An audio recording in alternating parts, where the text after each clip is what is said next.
What's up, guys? It's Fang here. As you sort of see, Fang sort of burst through a door, looking like he went to a party. As he sort of just lays down on a sofa.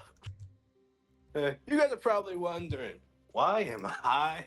Why do I look like I'm high as hell? Well, to answer that question, uh, I survived a encounter with a hmm, what was that name for it again? As he sort of wait a minute, let me go ask Storm. And Storm just walks away. It sort of opens the room to Storm's bedroom. Hey, Storm, what was the name of the creature again? I forgot. Storm, are you awake? Mm. Oh, the Harbinger. Yeah, Harbinger. Thank you. Have a good Yeah. sleep. As he sort of closes the door. Yeah, the Harbinger. Some weird type of snake-like creature that could turn into a human to infiltrate cities. Apparently, they can have a lot of children, as seeing how we destroyed most of its children, and with itself. As Fang sort of pulls out, I even took its Fang. I'm gonna turn this into a rapier. It's gonna be beautiful. As Sort puts it back. Anyway, how we killed it? Well, it was the final blow came from Lucky, that lucky son of a gun. As you can currently see in the background, he's currently singing a song from a Toy Story, I think he said. I don't really know where the fuck he even learned about that, but hey, beats me. So, after that intense battle with the Siren and the Harbinger, man, we were booked, tired, exhausted. But we did get a level up, people. Upgrades are beautiful. As things sort of shows off his now bulging muscles. Look at this gun show. But anyway, after our celebra- celebration, if you call it that, we met a weird frog guy. He was drunk off his rocks. Hey, author in the sky, what was his name again? Grool. Thank you. Name was You're Grool. welcome. Anyway, yeah, weirdly enough, he had a gun. Oh, you know the weird thing with this gun? It shoots healing darts or bullets. Either one works. Filled with this liquid to heal someone. Pretty awesome. We did have to tie him up to a tree, though, on a branch, hanging down. Because he was, like I said, drunk off his rocks. Too dangerous. But now we're going to go to the scene where it's now daytime and everyone's waking up. Maybe Grill might wake up from him being drunk as hell. Who knows? You're gonna have to keep watching to figure that part out. Love it, love it, love it. Thank you, thank you. Fang, not even any other person, just for sure Fang. Um, so yeah, you I make guys, sure yeah. we find you guys as the morning kind of breaks. Um, the world starts to wake, and we no one remembers how colorblind the DM actually is when he said that the sun pinked its way over the horizon. Gruel still tangled up, completely still passed out as the whole gang uh, wakes up. Um, what would you guys like to do with this frog-like creature dangling from the trees up above? Well, we took all his shit.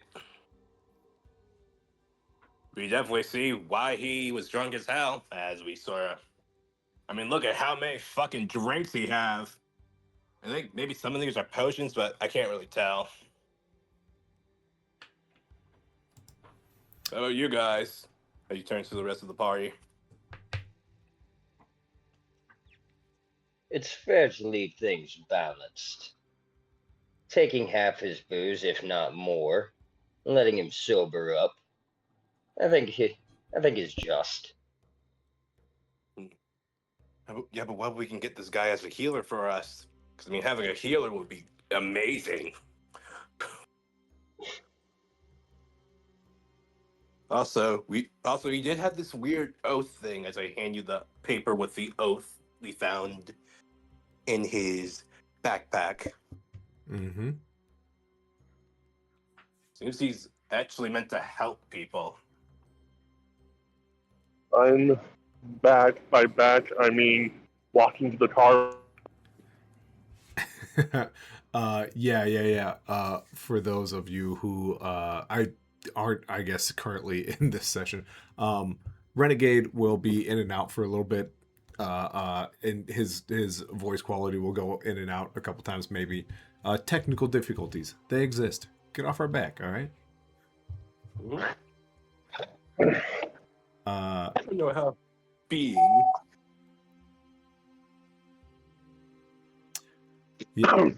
Yeah. So as you guys kind of like go through his bag again and like look back up, you can see like the clearly like he's not doing well. He's been hanging upside down for way too long, or just bare minimum tied up in this tree for way too long, and his eyes are like trying to open and they just can't. It's just making various sounds. My character's sort of just gonna fly up. You guys want me to tie him down? Yeah, Just cut wake him him up. down. Okay. As my character sort of just with their talons just cut the rope. Yes, we see Grool here. Let's flip him. Let's drop him. Bang. As he finds himself hitting the ground, and there's just a big long wheeze, and even a bit of a croak, and then he goes, "Oh." My character is just gonna pour water on him. Wake up. That was nice. I like water. Water's good. I know.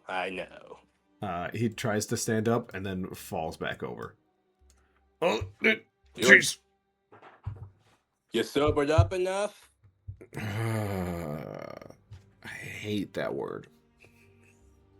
Mm-hmm. Wake up to reality. He kind of gets back up a little bit, kind of leans on this stump over here. He goes, "So, I see you guys have my stuff. There's about 3 bottles of something in there I need before I'm really even up for anything." Mm-hmm. I take the brown one more first. booze? Yeah. I'll take the brown one first. It's small. Mm-hmm. Then he like Why puts out do his you hand. need? Why do you need the booze? For someone with an oath that you carry in your pocket, you seem readily able to discard it for the nearest bottle. My character sort of, while you guys are doing this, hands them the brown bottle. There's about 13 of them in there. It doesn't matter which one. Jesus. They all look kind of the same. Jesus. You hand him the brown bottle, and he caps it while he looks over at you, Renegade. He goes, what? Just hold on. And he just starts chugging. Mm-hmm. He gets about halfway done. He wipes his mouth a little bit and goes, I was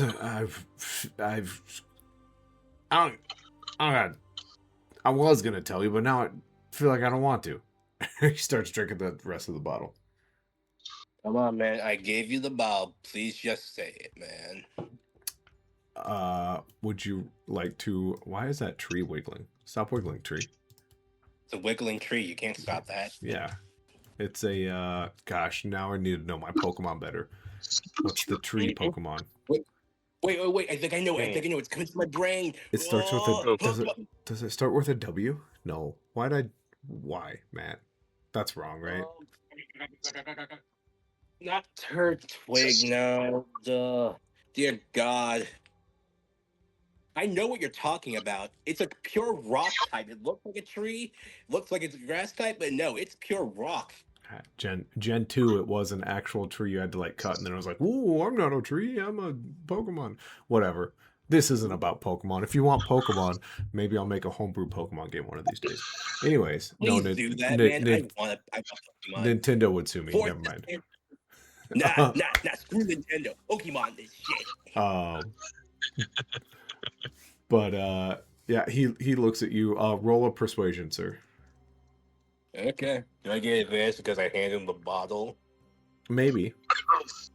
I'll have to wait to find out, I Maybe. guess. Persuasion, huh? Let's go, punk. That's a 9. I was gonna say you can add 2 to that, but unfortunately that doesn't help. Wait. Well, it is a 11 now. He looks at you, bottle empty, and he just starts peeling off the little bits of like writing that are on like a very small like slapped on label. He goes, no, I don't. I heal people now. That's all any of you need to know. Okay. Anyways, How many bottles are in his backpack? 13 of those brown ones, and who knows how many more. There should be. I take. Am I allowed to do something, or No, yeah, go ahead. Yet? No, absolutely. He was just going to tell you exactly how many were in there, but yeah, go for it. Okay, yeah, I was just going to Renegade goes casual, just all prepped, ready to roll, and open and picks up one of the bottles, unscrews the top, looks over at the frog guy, and slowly tips the bottle to let the contents pour out onto the ground. It looks at him and says, "You want to try that again, or do you want me to keep going through the patch until there's none left?" I don't have a problem. I'll get some in the next town. It's not that big of a deal. Gonna threaten me with pouring out some, and like you could, his eyes like get a little wider. The further, he keeps trying to. I don't. You think I care? The next town is pretty far away, bro. It's gonna take days. I think you do care. Like, to get into a new town. wow, looks like there's a lot of bottles I can go through in here. Be a shame if some of them broke. Looking into the bag, actually roll an investigation check real quick. Sure. 17. 16 plus 1. Yeah. 13, 13, 13, now 12. Of brown, clear, and like just kind of a muggy-ish color. So you assume like there's some hard liquor, there's some soft liquor, there's some harder ales in there, there's some darkened, but there's something that like sparkles a little bit as like little bits of like silvery things float around in it. There's only one of those. I pull out that bottle, and when I pull it out, I kind of look at him, look at the bag, reach in, and slowly pull it out like, oh, what do we have here? He looks at you, grabs something behind his leg, and points it at you. He goes, Don't. That was Don't what? Don't.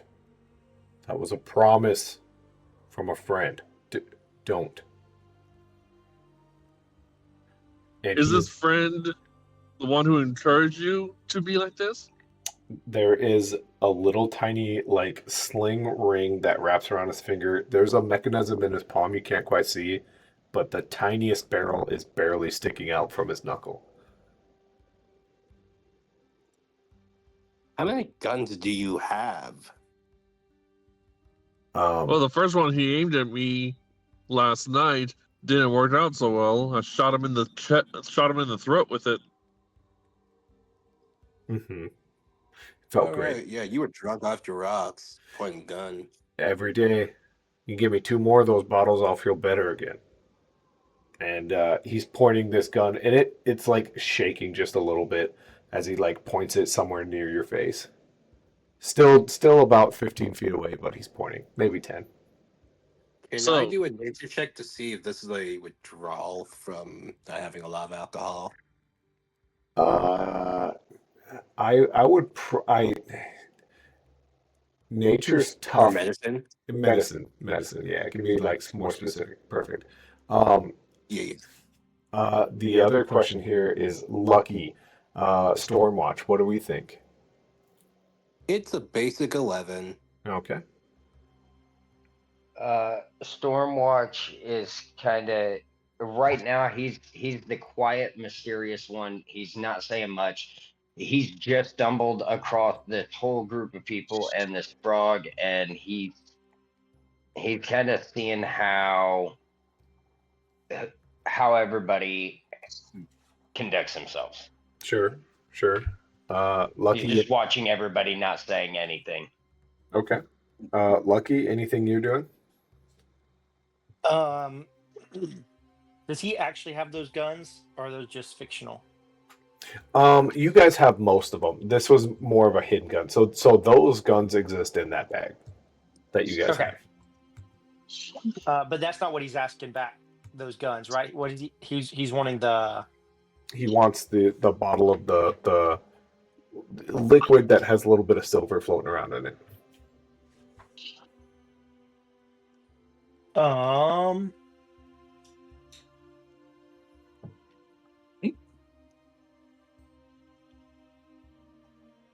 Yeah, I think I'll just wait for now. Okay. Renegade, Go ahead. Sorry, just he looks at the fraud. He goes like, "You want to be honest and forthright in your current stupor, or do you want to trust the shaky hand and the muzzle that's not even aiming at my face?" He'll look down the barrel just a little bit as it like shakes a little bit, and he goes, "I'll tell you the truth. I will. I just won't tell you everything." Okay? And he kind of that shaking That I can hand, work with. you notice stiffens just for a second, and you can tell that thing is pointing right down the barrel of your nose. And then it goes back to shaking.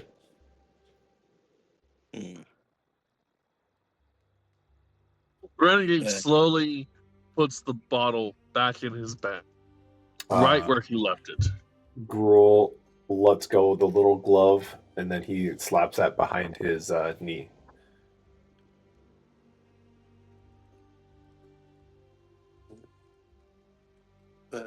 DM, so did I feel like he was having a withdrawal? Absolutely. It doesn't take a lot. That was a DC 9. He was most definitely having withdrawal. Good, he's having a withdrawal.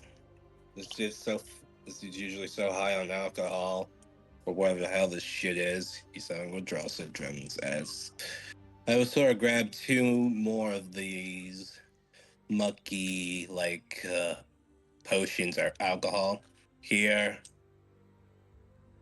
Yeah, he'll grab one, and he goes, "Thanks. Give me a couple more minutes, and we'll be okay." Yeah. Don't worry, man. I've seen people with a lot of withdrawals before. You're definitely ain't the worst of them. That's only for now. It's only for now. I gotta finish this contract, and things. It's just the one. It's for now. Just make sure to try to decrease your intake I'll little by little a day. I'll find a healer. I'll be fine. And he you can see he untenses. He feels a little better. He hasn't quite opened up those other 2 bottles yet, and he goes, "And the rest of my bag, could I have that back?" Not gonna try and point a gun at us. The only one that hurts people is the one behind my knee, and I only got 1 bullet for that. Those ones only help people. Okay. Come on, guys. Let's give him his stuff back. Can I have a gun as a parting gift? He looks over at you. And he's just, no. Can you tell us where you got the gun made, where we can buy our own guns? Uh, I made these ones. Oh, I Everyone seems to be making them nowadays. I Jesus. I learned from Hank Iron Eyes. He's the guy to go to if you're looking to learn. Mm. And where can we find him? Well, and he kind of like goes to point, and then he realizes how lost he really is. He goes, he lives just outside of Gattehier. Gattehier. He's a good guy. Okay, just And you mentioned my name. It actually depends on how soon you guys want to go, but I am contracted to be with you guys for the next 30 days. So, wow. Renegade looks to his other companions and says under his breath, kind of like as a way to not have the frog listen to him. If you want me to roll like stealth or anything like that. no, I think you guys are far enough kind of away. Like you guys have a clear Right. divide right now. It's fine. Yeah. Mhm. I also still think he has a light buzz going on. All right, so I'll go just ahead, say Renegade. I'll just say that's directly to our south. Yes. Sorry, I thought that was you whispering still. Yeah, So yeah, directly south. About a day's march. Yeah. like I'm whispering that to my companions. Oh, okay. Uh, he looks at you guys. He looks through his stuff. Kind of seems to be all there. Throws it back on his pack. He goes, "Yeah, you guys have some pretty high and mighty friends if they're sending out healers. So I guess we've never formally introduced each other." And yeah, as he's like feeling more relaxed, his eyes are kind of slowly focusing a little bit more, and he puts his hand out to whoever wants to shake it. He goes, "The name's Grool." Grool. My character will sort of just shake his hand. Nice to meet you, Grool. Thank you. Owl. Storm will just give him a cold stare. You can call me Fang. Fang. Angry Eyes. Got it. As he points over to Stormwatch, he looks at the other two. His hand is like bound by his waist now. He'll look at his hand and look back up at him, unsure of what to make of him. He'll reluctantly walk forward, and you can sense that he's just doing this out of almost pity for the guy. Shakes his hand and says, "You can call me Storm." Storm. Got it. The memory it's good. I'll remember Storm, Fang, and then he looks at you two, Lucky and Renegade. And he goes, "But I can't make the memory if you don't tell me." And he'll point to Renegade first and be like, "What's your name?" Renegade. Renegade. I lead this group. Lead. Okay. Got Renegade does not move to shake his hand. it. Okay. He just doesn't trust a drunt to be reliable at his job. That's fair. Don't worry about him. He's always like that. Thanks, Fang. See, I told you I'd remember. And his eyes shift over to Nice. Lucky. And he goes, "And the one who was singing us all to sleep. Who are you?" I walk up to him, put out my hand, and say, "My name's Cal, but my friends call me Lucky." Ugh. You got someone who's a healer. You got a leader. You got a guy who flies, a guy with angry eyes, and you got someone who's lucky. I mean, what more could you guys ask for? And he'll pop one of the second brown bottles. And he'll start drinking that. They're smaller, but he drinks it pretty quick.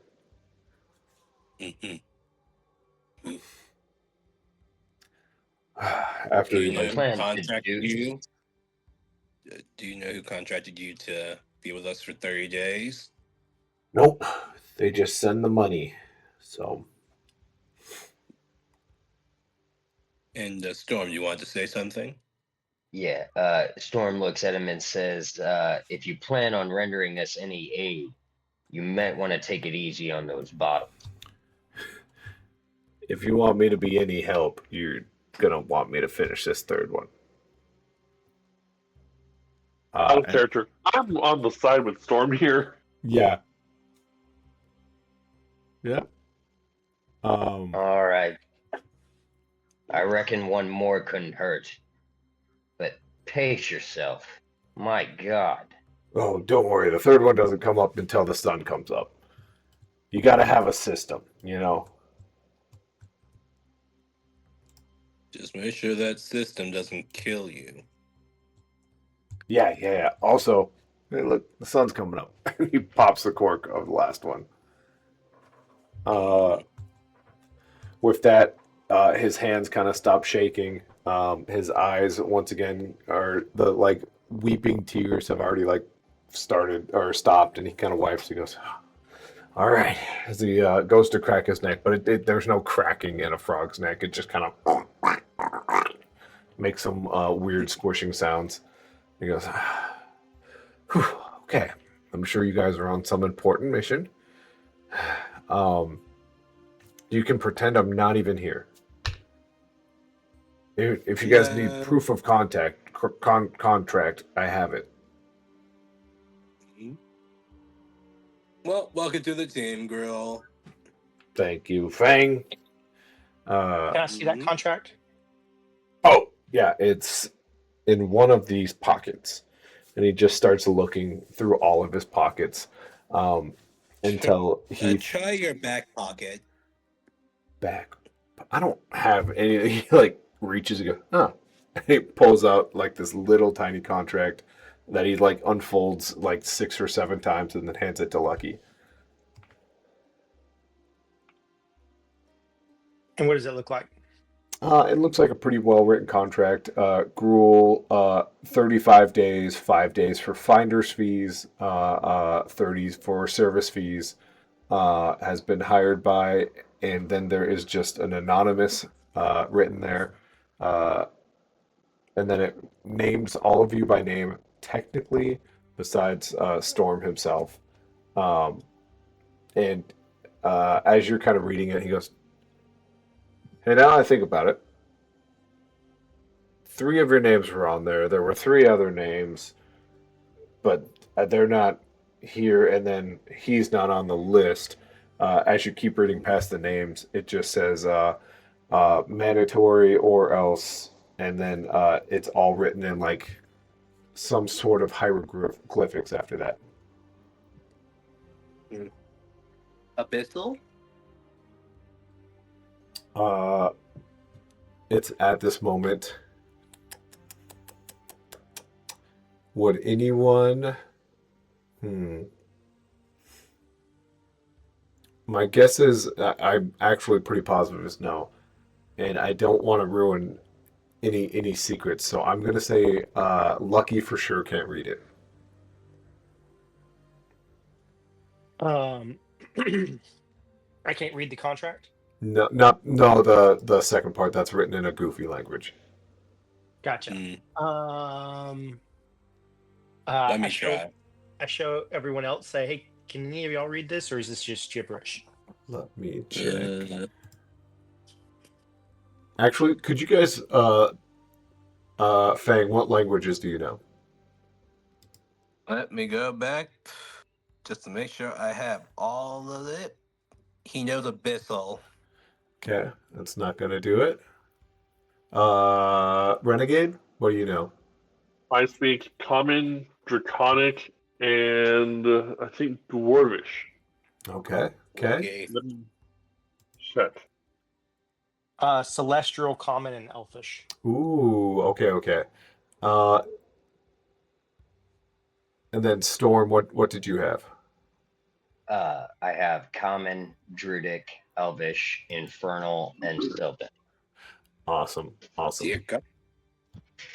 Unfortunately, no one is able to understand those scribbles, but Gruel kind of senses like the unease and goes, "It's just like a secret club thing. Okay, all of that just says what they can take from me or do to me or maybe even hurt the loved ones I know." As he like tries to cover up like a small like morning burp. Insane fucking contract. Trust me, those things are terrible. So I don't want that to happen. You guys have Okay, me for 30 days. do you at least get paid like a huge amount of money for this I type of get contract? I get paid really, really well. Well enough that I'm gonna go back out and do what I'm doing. You guys should know I hate being out here. Fair enough. hmm I take my job serious though. So so something about monsters, right? Yeah, we're monster hunters from the Monster Academy. Uh, great. We never technically. I'm not under contract to help out Storm here, um, but there were some names missing. I think one of them got dragged back to hell. Yeah, we've seen that before in the guild. Yeah, that happens. Damn. Yeah, you've never seen someone drugging, pulled, Drag. dragon. Not really. No. Okay. Well, actually, I have, but first time I've seen someone get dragged to hell. Oh. Literally. Oh. Yeah, we see it probably once a month on my end. Mm. Yeah, people don't hire us for walking to and fro. So. Mm. Huh. Interesting. As my character sort of goes through their satchel and sort of pulls out a scroll as they're going to start reading it. Mm-hmm. Tell me when we are going to about to move. With that, Renegade, where is this group going? What's your plan? My keyboard is finally working, thank God. All right. Do one words. We switch camera mode to first person so I can see better. You bet, and I will stop sharing mine so you guys can't see all my super secret things. Which, What was that thing I saw? What was that thing on your screen I saw that said only sirens? I have no idea what you're talking about. It definitely wasn't a bag of oops all berries from Captain Crunch that says oops all sirens. Wait a minute. Where was that place with only sirens? Where was that place, Renegade? This stump in front of you starts to creak and ache, and yet it's you all seem drawn. No, just kidding. Oh my God. So, the place where I'm just talking out of character. Yeah. The place where he got the gun was to our direct south. If you guys want to head there, or we can continue on westward toward Lowport. I like south. I was gonna say there is somebody in the party who wanted to learn how to use a gun, right? There, Yeah. I need to get back to. I like to get to some retraining as well. Oh, yes, but shouldn't we try to focus on our mission first, the next go on a side quest? So maybe that's why we were sent out here was to go to Lowport. That is true. But it's a day's march currently, and I mean, like, if that place is if that place is on the way, we can stop there. Let's continue on. so the majority of the group here says that they want to try and stop first at Gattehier to get some firearm expertise. I'm not against that, just as long as we can do it quickly, Of course. like a quick pit stop. Thanks being on our way while Sure. still making excellent time, which I think we should be able to do as we have been moving exponentially faster than we were supposed to, Sure. thanks to our ranger. But now we have two rangers, we can move even faster. Oh, baby. Storm, what's your favorite terrain? Give me 1 second here. That would be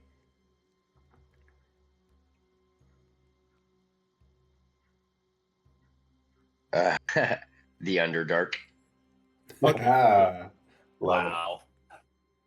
Well, I mean, at least we have a cover for two different terrains. That's good. it. Mm-hmm. Yep. A- So Arendor is very much specialized in pretty much fiends and fiends only. So he is like he has a lot of knowledge on them, but other monsters he hasn't documented so well. but Erendor speaks Celestial, right? No, No? Who was it that spoke Infernal Celestial? and Sylvan. Yep, I Oh. think Lucky's the one who has that stuff. Okay. Well, the funny thing is, Erendor, my favorite enemies to hunt are Celestials. Wow. So let's head south to Gattehier, stop by quickly to pick up some training and supplies, and we can proceed on toward Lowport. Along the way, we can take the main road thereon, and then once we're past the mine, cut northward. Mhm. Also, any of the dots moved at all? I mean, every time you look at it, it looks like a handful of the dots have moved, especially there on the east side. Those dots are moving all the time. Um, Mhm. the problem is there's probably like 15 in total if you're looking outside of the desert, and they just kind of move constantly. The two that are at the Somewhere East Inn are still there. Dear God, they're just camping out there. All the others are moving. You can see like almost each island has one at least. In this main continent, they're kind of just moving around. I would essentially let you know there's one in every major city basically. Wow. Let's head south, stop by, pick up supplies, get some firearm expertise training going. For those interested, I need to get back in that training as well for my profession. Oh, out of character. I picked up Fighter 1. Yeah. If you want help with there, that, Fane can help you. because For I'm purposes. sorry, thank you. Because I'm trying to cross multi-class with Gunslinger. Gotcha. That's my ultimate plan. Absolutely. Because he's like he's getting back into his like training and such. Right. Okay. Get back in the group. No. The party kind of starts to head south. Grool is in the back, and he's like, "This is gonna be awkward." Oh, what do you do? And you can hear now that you're about 2, 3, 4 hours into your march. You can hear the bottles clinking again. He pops out now a clearer one, puts his bag back on, and starts to drink it. We also ahead. made great time because we've been traveling for an hour and we're in a forest still. So Yes. Yeah. we're doing great time though. No, absolutely. As what should be a day's march is not quite half, but like close enough that you guys would get there at dark, or you could still camp out and like get there in the morning. That's kind of up to you guys. The I say we get there in the evening. Okay. Yeah. If we're able to get there like in the dark, we should Well, somewhat darkish. We should be able to get a book a place at an inn and sort of just settle down for the night. Well, that's up to you guys. As the sun starts to go away a little bit, and thank you, Lucky, for showing me this cool stuff. As you guys kind of show up just outside of, you see this wall. This is probably the most fortified city you guys have seen. There's a gate. There is a guard just outside the gate, or sorry, inside the gate, looking very carefully to spot anyone that seems to be coming over. But you do hear an extremely quiet town. Um, at nighttime you expect a festival or someone to be outside fighting, or even just like the sound of a town. But you approach this walled off, very small but very protective city. Hey, Grool, is it always like this over here? And like you look at Gruel now for the first time in an hour or two, and he is like sluggish. He's limping a little bit. He like picks his head up and he has this big old smile, one eye half closed, one's forcing itself open. Ah, yeah, this place is always a hoot. Like the inns are just nuts, and the people are loud. I mean, they're celebrating a good time of coming back home from a lot. My character's just sort of seeing how Gruel is. He's gonna take out something. As you sort of see him crack it and bring it near Gruel's nose, or where his nose would be. Okay. It's smelling salt. It's smelling salt. Okay. Okay. Yeah, for funsies, I can give you one for sure. As he like hits it, he's like, "Oh fuck! Ugh. What? What were you asking? What?" Is the town always like this? He looks. Silent. He looks over and he's like, "Oh no, this place is a party town. It's weird. It's quiet."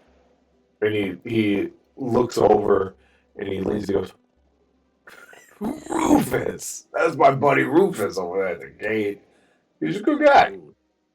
In fact, Rufus.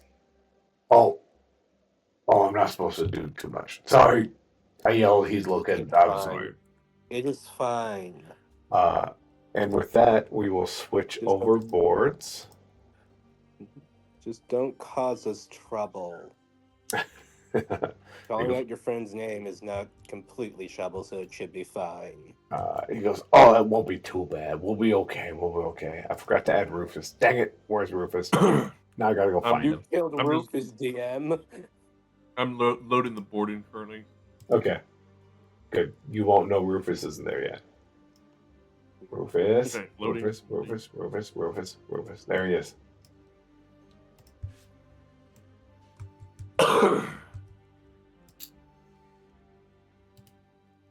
Scale Rufus up a little bit so you guys can see him.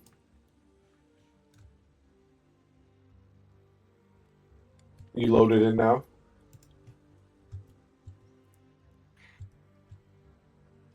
Man, that's a That's long beard.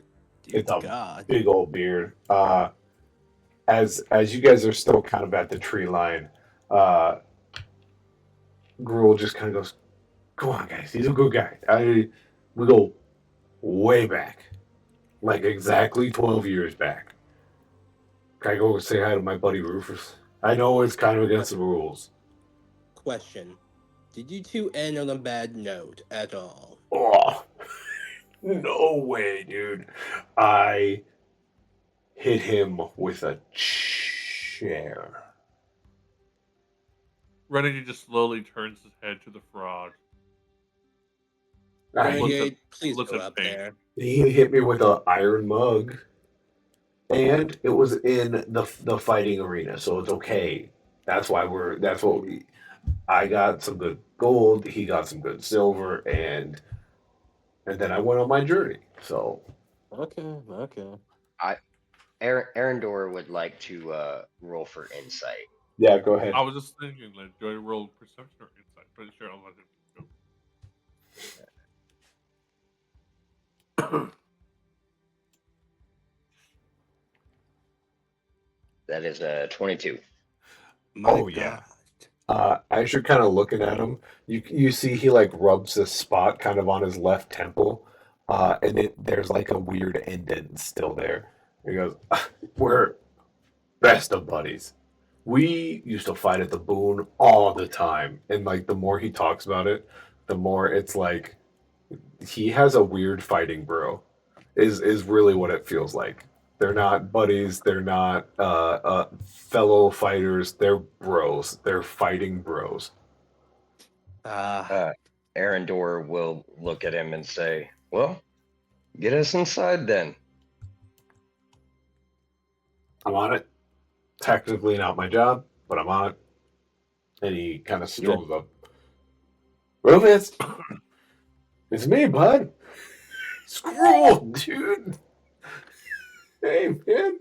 And Rufus kind of looks down from the other side of his tower and he goes, by the beard of.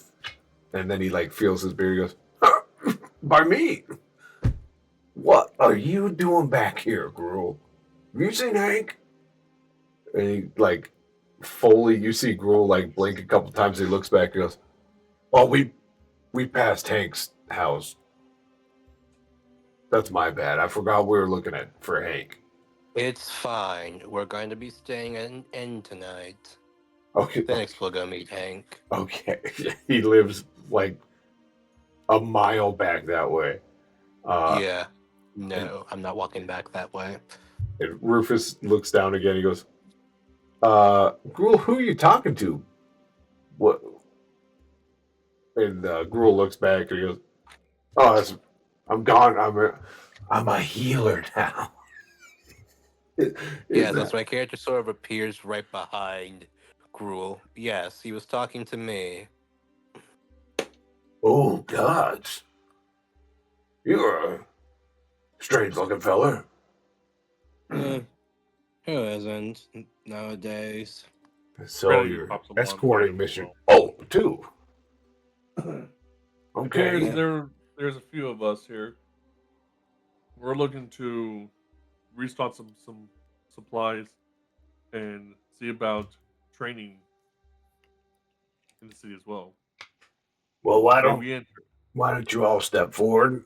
I can have a conversation with my friend Gruel here, and maybe I can make a decision on whether you guys should be able to enter. Also, Hank's here, so it's a good thing you skipped his whatever you want to call that place. He's at the meeting. We're having a town meeting. And you see Gruel just has Oh. the biggest smile possible. He goes, I love those things. There's always good time at those towns meetings. And Rufus, his head just kind of hangs. He goes, "Yeah, but this one's not good. I don't." Any trouble lately? His head kind of slowly turns. His eyes go from like worrying to like just a sad and yeah, yeah. Our chief's um a very someone died. Someone, they were shot and with an arrow from, we can only assume, very far away. Oh, that is worrying. As my character's doing a full head turn surveillance thing with his owl-like neck. Uh, um, I don't think strangers would be a good idea at the moment. Unless you guys have some information and maybe you saw someone along the way. Unless you guys know something. We're the new turnouts of the Monster Hunter Academy back east. Mhm. So we can As we will investigate this problem for you if you want. Ah, we also have the seal to prove it. I was gonna say he ponders asking for it or not as he kind of leans over the wall. He has Like this his foot big. just flies up to just go near his face. Here. Oh, he had this big stick with goopy stuff on it. He goes, "Okay, so you can fly. That's not great for me and my job security." And he looks at the paper and goes, "Well, by the iron underneath the mountain, don't worry about it. It's a dumb saying. We kind of have to let you in, which is I would maybe just let them have their meeting. Um, you could wait outside the inn. It's way at the end of the road there." As he Yeah. points, as the gate starts to open. Um, Thank you, my friend. yep. The Wandering Pebble. It's a, it, it's a good little inn. Not a lot going on there, but you know what? For a place that is just to stop and go, it's not bad. Now, DM, on the Yes. way here, could I roll a perception check to see if I did see anything strange on the way here? I would ask you three to roll a history check. History check. Okay. All of us are rolling history. Everyone besides Mr. Storm there. You guys can shrink down now that you're back in the here. I'll shrink you guys down so you guys fit a little I better. don't have that. I don't have that permission. Ha ha ha ha.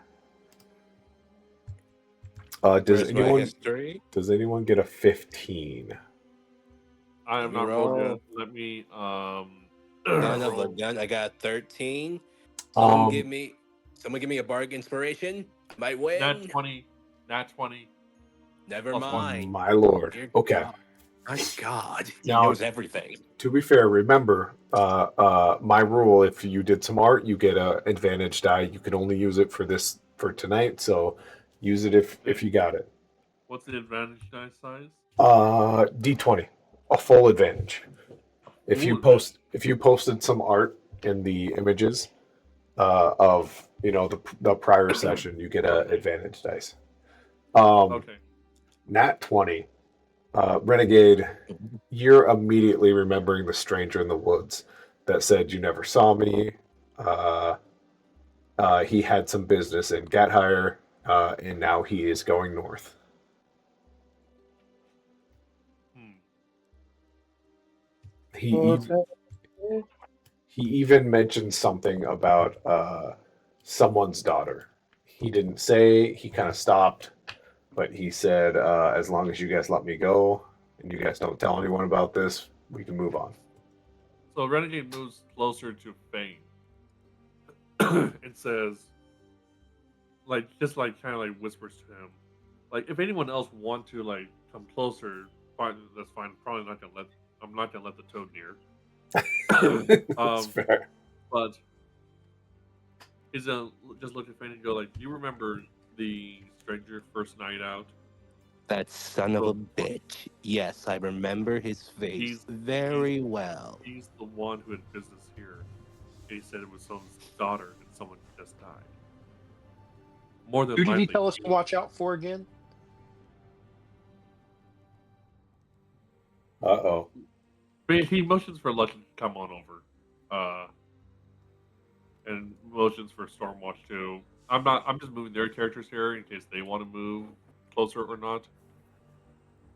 And Renegade says, whispering to the group, kind of like in the hushed tone, been like the stranger that we met the first night. Storm, what happened was there was a person who ambushed us at our camp. Luckily, I managed to stop Fane from fighting him, but turns out he had businesses in this town with someone's daughter, and now Mm-hmm. potentially that daughter's dead.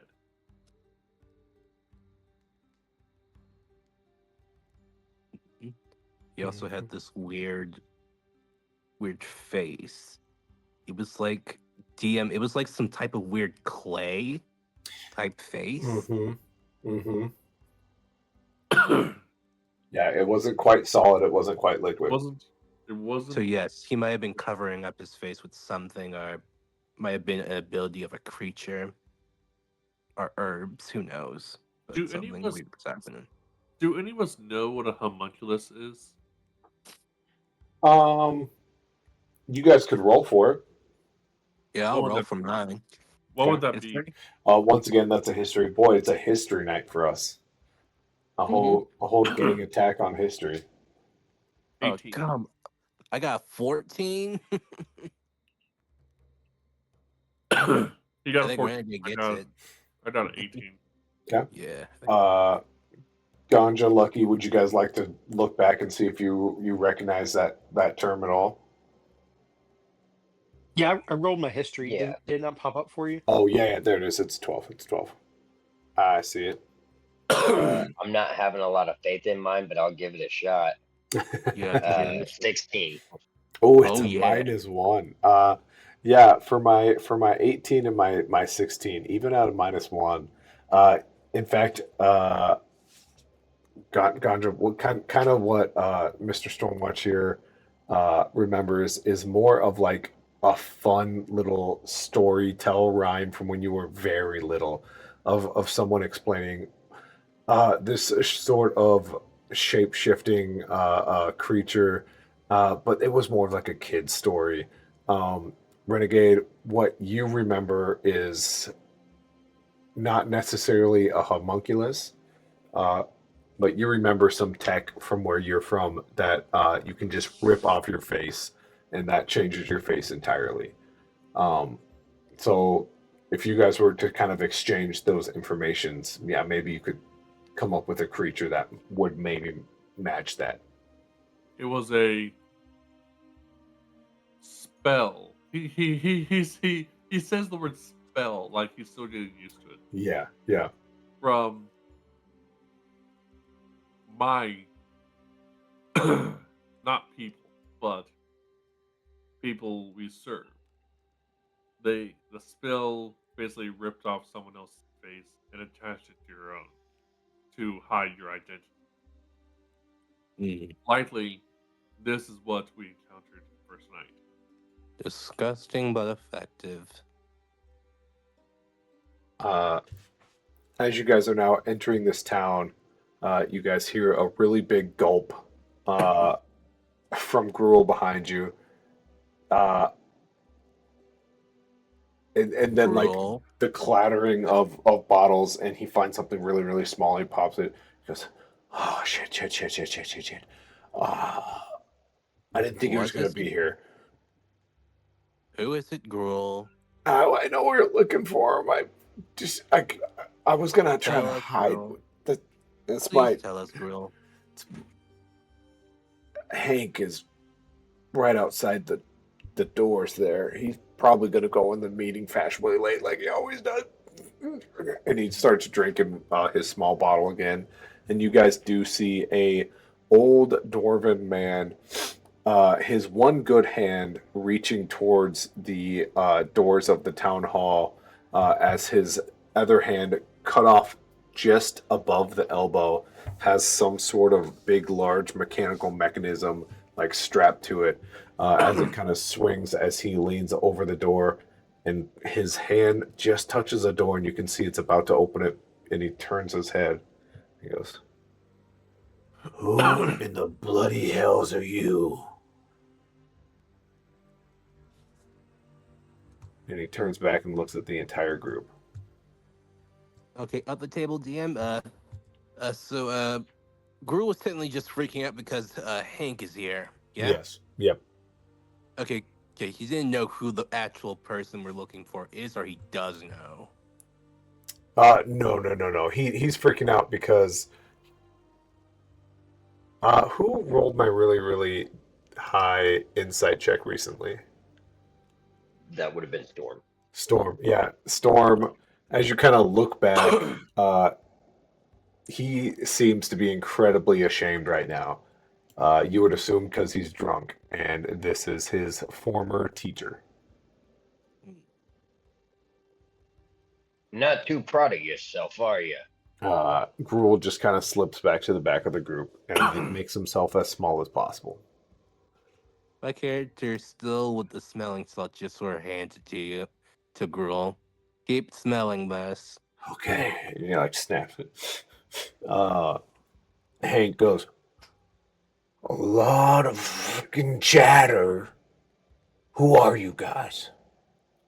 We're the monster hunters from the academy back east. Huh. And he just gently asks, he just gestures for Fane to like show the seal. Just unravels it. We're here to help you with your problem. No need with that piece of parchment. I recognized you guys. I didn't think they would send you guys. Figured you guys dropped out. The only reason I drop out is if I die. So dramatic. What are you guys doing here? I thought west was where you were supposed to be going, not south. Not This up. is a yes. This is a little stuck up, as Renegade was saying. You guys are. As he was sort of just push Renegade forward a little bit to start Yeah, just kind of telling, nudges me telling forward. him your other intent. Yeah. I kind of just walk forward and give off this professional military like if anyone he has a soldier background, so Right. does Hank have um a soldier background as well? Hank doesn't seem like he does, just kind of first glance. Right. He looks beat up, he looks broken. Honestly, it's probably really hard to look at him without sneaking a glance over at what you can now see is a small gun cannon mechanism mounted to his left arm, like fully replacing his everything below his elbow. So as Renegade kind of walks forward to the front of the group and looks at Hank, he proceeds to speak in Dwarvish for the first time. But while the first time, while it is the first time for him, he is also speaking it fluently. And he speaks to Hank and says, I understand someone has died in the town. And while you may not trust us, we will offer our services nonetheless to discovering the culprit of your deceased in this town. This town is, oh, as he says in common, fully ignoring your Dwarvish. This town and its hypocrisies is not anything I care for. I'm here for the meeting because I promised I would come to the meetings. I'll say my 2 cents as I listen to the words. But what happened to this town and these people, it's sad, but it's probably their own damn fault. And I'm guessing Rufus told you, and his one job is to not say anything or let anyone in. Rufus didn't say anything. We figured it out for ourselves. Well then, Should I roll deception?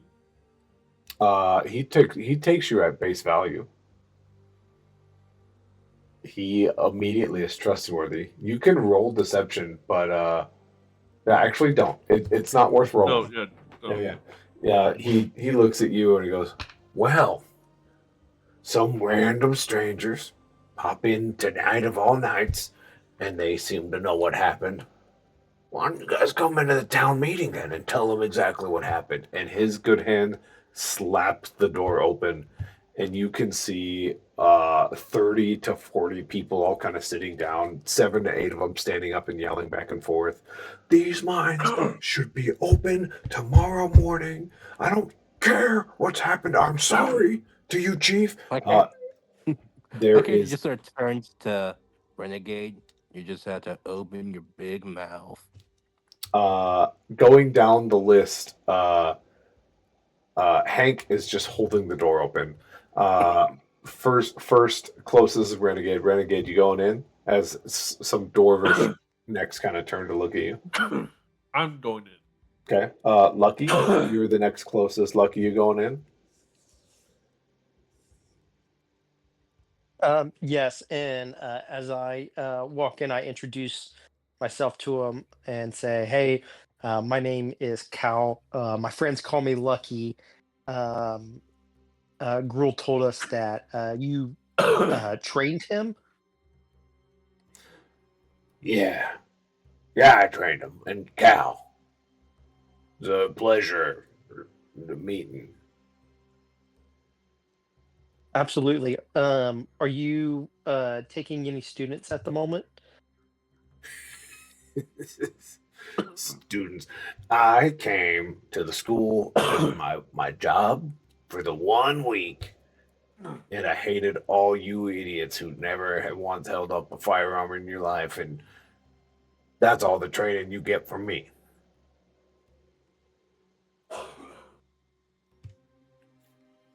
Um, well then, how would I go about making a firearm? And he just opens the left. The door's open now, and all of the heads torn as he laughs for so long, and he pounds his gun arm onto the wall over and over. you you don't. You get yourself killed doing shit like that. You find someone like me who knows what they're doing to make you something that suits you, and then you hopefully don't shoot yourself in the foot. But like I said, I'm not taking students on. Am I Um, able to? Am I able to roll insight for the interior, like of the dwarves inside, since I walked in first? Roll it and we'll let Lucky finish this. But yeah, roll it and I'll see it. Sure.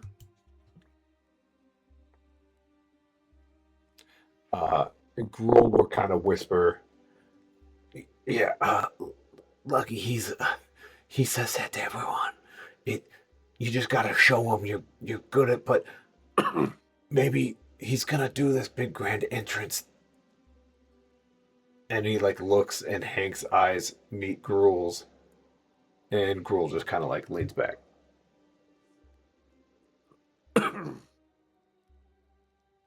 um, as Cal heads in, he just says, "Well, um, uh, there's always a deal to be made. Someone always needs something, and I happen to be very lucky. I'm sure there's something we can work out." And I walk in. You don't notice. Stormwatch, you would notice being the next one up. That puts a little bit of a smile on his face before he kind of shrugs it off and looks at you. And he looks at you with just like these squinted eyes. Old white beard has started to cover up most of the red. And he looks at you and goes, "You're going in then, elf?" I will without saying anything, um, he'll walk up the stairs and he'll give the dwarf a glance, but he's a dwarf and Arendor's an elf. He's not going to dignify a response. He's just going to go in and stand against the back wall. Again, just kind of taking everything in. Okay. Okay. Uh, Fang, that leaves you, sir, as you kind of step up to the group. Are you going inside? My character's sort of just looking at all this, just sighs. You're supposed to just go to the end. No. We have to do this shit as he sort of flies in.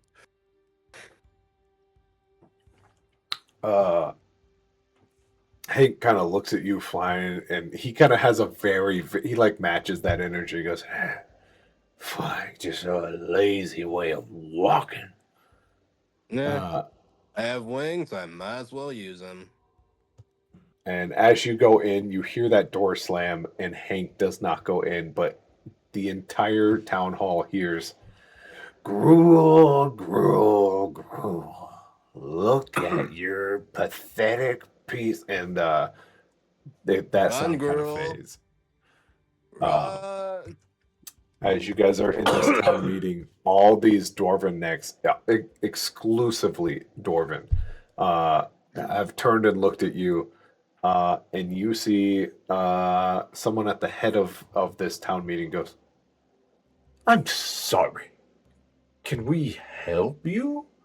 We're having a very serious meeting, and you all rudely made a bunch of noise and walked right into our meeting."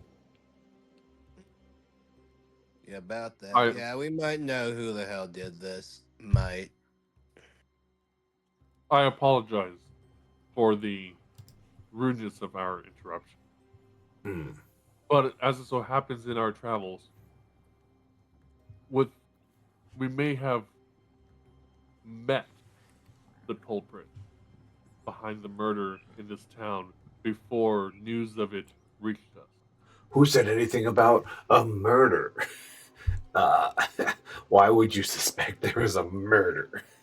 As one dwarf lady who's she's still up front, but she's at like the edge of the front, looks at him with like tears running down her face. If they have something to say, let them. And she like slams her foot and also slams this big heavy hammer down.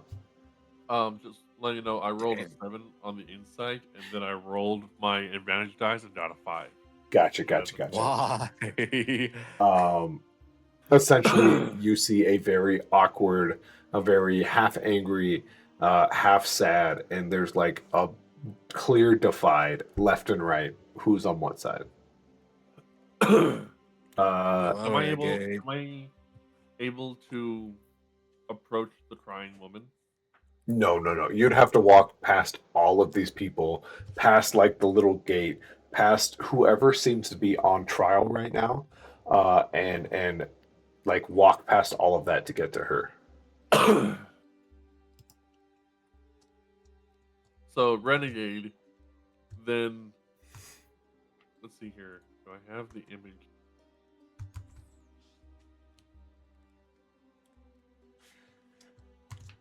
I'm trying to see if I have an image of his face or something. I forget where it is. Feng Wu remembers his face really clearly. You can literally ask him, he's gonna detail it to you. Yeah, basically, Renegade removes his helmet slowly for the first time in a long while. Okay. And looks at the crowd, like silently surveys the crowd with the look of someone who has known this loss, and settles his eyes on the woman who's crying and says, "My condolences to the deceased daughter. Early in our travels, we met upon a figure who said he had business in this town with someone's daughter, and said no more than that. And it was not until we neared this town that we've heard of a murder and the loss that it generated." Matt, real quick, where was this person heading again? You only know they're heading north. So if you kind of swing around. Oh yeah, I don't have the map up Where's here, the do map? I? I don't know what the map is currently. Sorry, I picked a brand new table. So essentially, what you know is they're Yeah, I say like we met the person somewhere west of where we started, and they were heading north. they could be heading to Colkirk, Hillfar, or Hartwain. Those are the things you know. I don't have the map, but yes, I basically say that. Yeah. I got you. She looks at you, and like for a moment, you maybe think it's like happiness, like, oh, it's information, and then like her face goes stone hard. Her wrinkles get pulled back as her frown yanks down, and she goes, "Do you think we need help from outsiders to handle our own damned business?" And the rage in You her don't is want the like building information up. then? We are proud people who will figure this Okay. out on our own. Okay then. Then The it's goodbye, as my character's Ren- already going away. Renegade just lets Fane move. He just shakes his head and looks towards the angry, I'm assuming, mother. He goes like, "No, I don't see you needing help to rectify a problem. I see a proud parent who has lost someone very dear to them, and I see a proud people with a rich history. And all I offer is knowledge on the direction and last known position where this person who took her came from." With that, their tears, their angry tears, as this woman's face is going from like her pinkish hue, covered in dirt. I'll mind you now that you kind of look at her for a moment. She is covered in dirt from like head to toe. Uh, Lucky, because this is your realm. As you're watching this lady get more and more angry, roll me just a straight charisma check here. Alrighty. Yeah, I was thinking I didn't grab it, but I almost grabbed calm emotions and I grabbed something else instead. I was like, man, that would have came in handy right here. It might have come in Yeah. handy here. All right, charisma. As he's Straight rolling that storm charisma. watch, anything from you as you're kind of hanging out in the back? 19. Okay. Uh, Actually, did I do no, that right? he's No, that's yeah. he's Plus trying to 4. figure out if he should head for the door, as he's watching this new group that he stumbled on just irritate this dwarven woman in a room full of dwarves. Um, Not being completely elf, but knowing that he does resemble an elf. He's feeling slightly uncomfortable, and still just trying to get a real read of the room. Not yet ready to jump ship out of the room, but he's got one foot out the door, so to speak. Okay. Fango's already out the door and he's already on top of the building training. I was gonna say, as that door opens, as Fangwu goes to leave, I haven't forgotten about Renegade's speech. I haven't forgotten about Lucky's role. But as that door opens and Fangwu kind of leaves, you guys all once again hear, you are pathetic. One little mission and you end up, and you can just hear shut up, man. You don't have no idea. And the doors close again. Quit making him cry. Jesus Christ. As the character just flies up to the building on top of the roof and Sure. starts going to a few different stands. So with that, my real question before we move on, Ganja, does Stormwatch leave? Does he stay? Hearing the commotion going on outside the door, he's not sure he wants to walk out there yet either. So no, in that moment, due to the commotion of just uh Gruel getting his ass chewed by his former mentor, that sounds awkward enough, and no, he's gonna I stay haven't in even place to see what happens. Sure. I haven't even rolled anything yet for this speech. I Lucky. Yes. So what I was gonna say is, okay, now that I know where everyone is, Lucky, as you hear Renegade kind of going through the speech, as you see this woman get angrier and angrier, you read the room, and when at first glance it looked like 50-50, as if half the group is angry, half the group is sad. It is almost 90% angry, 10% sad. And you have a feeling those angry people don't, they're not angry because of what happened. There is something else in the middle of this, and you guys kind of walked in late enough that you missed what this whole meeting was about. If that makes sense. Yeah, that makes sense. Yep. Okay. Renegade, you kind of had this speech. She is looking at you with this like angry, but like tears are streaming. Um, she goes to say something, as if regardless you have said what you said, and it like almost reached her, and then a giant fist like hits the table. It goes, "We are here to talk about the mines. You, Chief, you lost your daughter, and you four." And he points a aggressive finger at the woman that Renegade you were just talking to. I'm I'm sorry, you lost your daughter too. But these mines open or this city goes under. I will be at the mines in the morning, and none of you can stop me.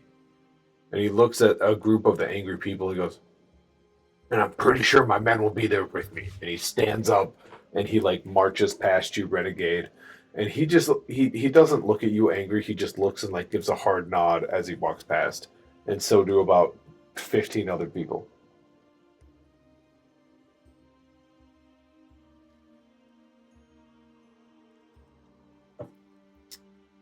Would anyone do anything yet? So that means I either it's a nod to the speech or someone has some soldier background and sees him with the probably like general respect like that. Renegade speeds up and says, "What is the issue with this mine? If you don't want us here, it's on our way to our current mission, so we can aid you in it nonetheless, even if you don't wish it." With this room a little bit more empty, are you looking at the woman you were talking to or the person who's at like the head of the podium? The head of the podium. He kind of looks at you and goes, by law, I have to reiterate our meeting, which is a town meeting whether to finish our mourning and open back up the mines for work or to keep them closed for another day and have another meeting tomorrow. And it's clear where 16 of our votes are going.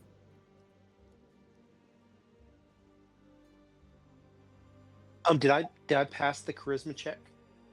Oh, most definitely. Yeah, so essentially you would understand at this point, Lucky would. This was a meeting whether to open back up the mines or mourn the loss of the daughter one more time, and almost everyone here wants the mines open up. Am I able to recognize this without the roll after the information was given to me?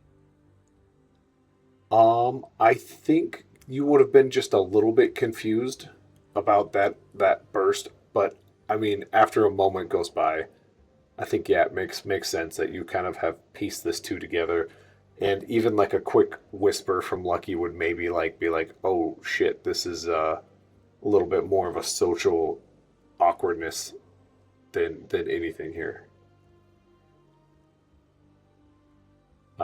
Lucky, do you relay anything that you figured out yet, or are you still kind of too far behind? Am I close to him where I could whisper, or where are we at in the room? You were technically the second one through the door, so you would be fairly close. I'm like in the center, and I'm assuming this is like stuffed seats on both sides of the aisle and such. Yep. Yep. And I'm in the center. Lucky can be like right next to me, hearing this whole thing. Okay. I lean in to Renegade and said, "Hey, I think you're I think you missed something. that's going on here with this meeting. Um, I don't think it's just about uh, the murder. It seems like there's something else going on. And then I turned to the head of the table and said, um, uh, "Sir, my name is Kyle.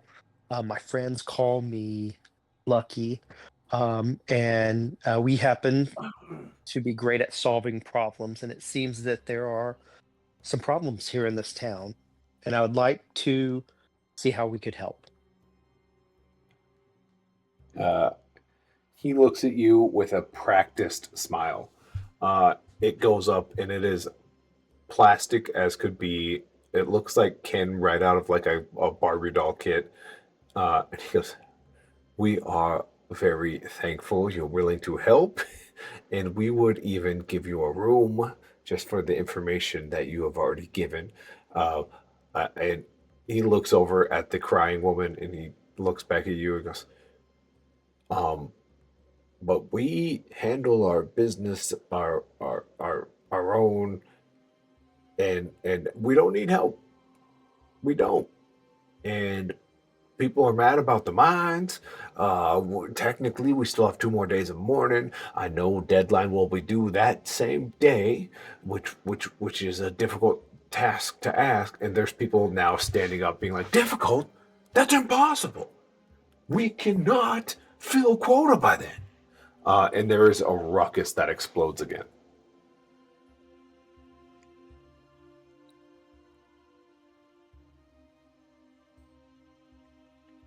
With voices kind of echoing throughout this stone building. How many people? How many people are inside the building? I know it's like the person at the podium, the mother, and 15 people walked out or so.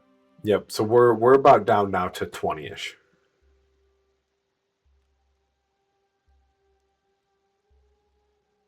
Renegade gently looks over to Cal and says, "Oh, well, Fane will hate this, but someone's got to teach him some manners of respect." And and then looks towards the grieving mother and raises his voice in the room and says, "I will assist with the protocols and procedures of your mourning while the town returns to the mine." My character outside feels a little chill, like, Renegade did something stupid again. Great. Fang, you're up there practicing, right? You're going through stances and whatnot. Yep, little it's martial arts stance. Yep. Is that Excuses? passed down? Yeah. To do the unique thing he wants to do. Your character hears the clinking of something, the strapping of something, and he also hears, I'm still the best shot you ever taught." As we jump back inside of Renegade, this person looks at you, and it's angry and it's sad, and there's a little bit of happiness, and then it's right back to the tight, squeezed wrinkles. And she looks at you as, "Technically, according to law, 5 must mourn. That's a proper mourning, and the rest can go to work. But the problem was no one else was willing to fill those gaps, and I'm the one who opens up the mines. If you'd be willing to do that for me," as another kind of tear bounces off a wrinkle or two and slides between the gaps between a few wrinkles, "I would be maybe willing to open." And then there is a loud bang. There is a harsh penetration that hits the wall behind all of you guys. And this laughing boom echoes throughout the building. As you guys hear Hank go, "You said the best. That was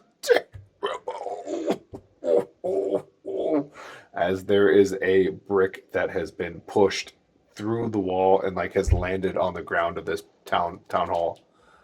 As 80% of the people get up out of their seats to run outside and see what just happened. The hell are you two doing down there? Renegade just kind of gently turns around inside the room and is like, I'm gonna kill that frog. As most people exit the building, what are you three still inside doing? We'll I'm start. based. Go ahead. Oh, sorry. Who's going first? No, we'll go with you. That's fine. That's fine. Okay. Is there any barriers between me and the woman or so, or other, or like distance he can like walk up to close the gap somewhat? At this point in time, there is a barrier. It's leapable. I mean, think Judge Judy sort of barrier, right? But the only real barrier is people exiting as fast as they can right now. Okay, so he kind of like, are they leaving currently? Um, Her and the. the head of this town hall meeting is for sure booking it to like the nearest Okay. exit. Is she? She stands firm. Okay. Is there like a sort of like little gate? I know how like you said barrier like in Judge Judy. Is there like a little gate you can walk through? Yep, absolutely. So he walks through the gate while like kind of seemingly ignoring everyone else who's rushing out of the building, and approaches her somewhat more, but keep maintaining that respectful distance, and says, I have lost brothers as well. I have lost them in war. And I know the exact pain you suffer now. And I try not to hang on to any one of them.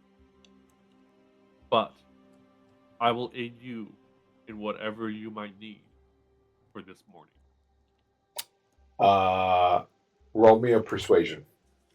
As you roll that, Lucky and Storm, what are you guys doing? Storm is going to blend in with that massive crowd and step outside, both to one, get away from the angry dwarven woman, and two, to as well see what that commotion was. I got a -1.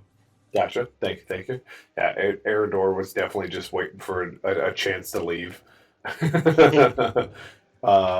Lucky, what's Cal doing? As I was kind of picking up on what was going on during the meeting and kind of feeling the energy in the room, did I notice anyone that seemed like they had a different opinion than the mayor, like they maybe want to talk to us or seem interested in what we had to say? I will still go off of your 19 for now. I think there were probably maybe a few younger dwarfs that were like perked up to see, different people in this town. But after like the big eruption of people, it's really hard to spot them is the only problem. But you would know like there's some people in this town for sure that are interested in what you guys have to say and do. Got it. I didn't know if I could catch one of them in the kind of in the chaos, but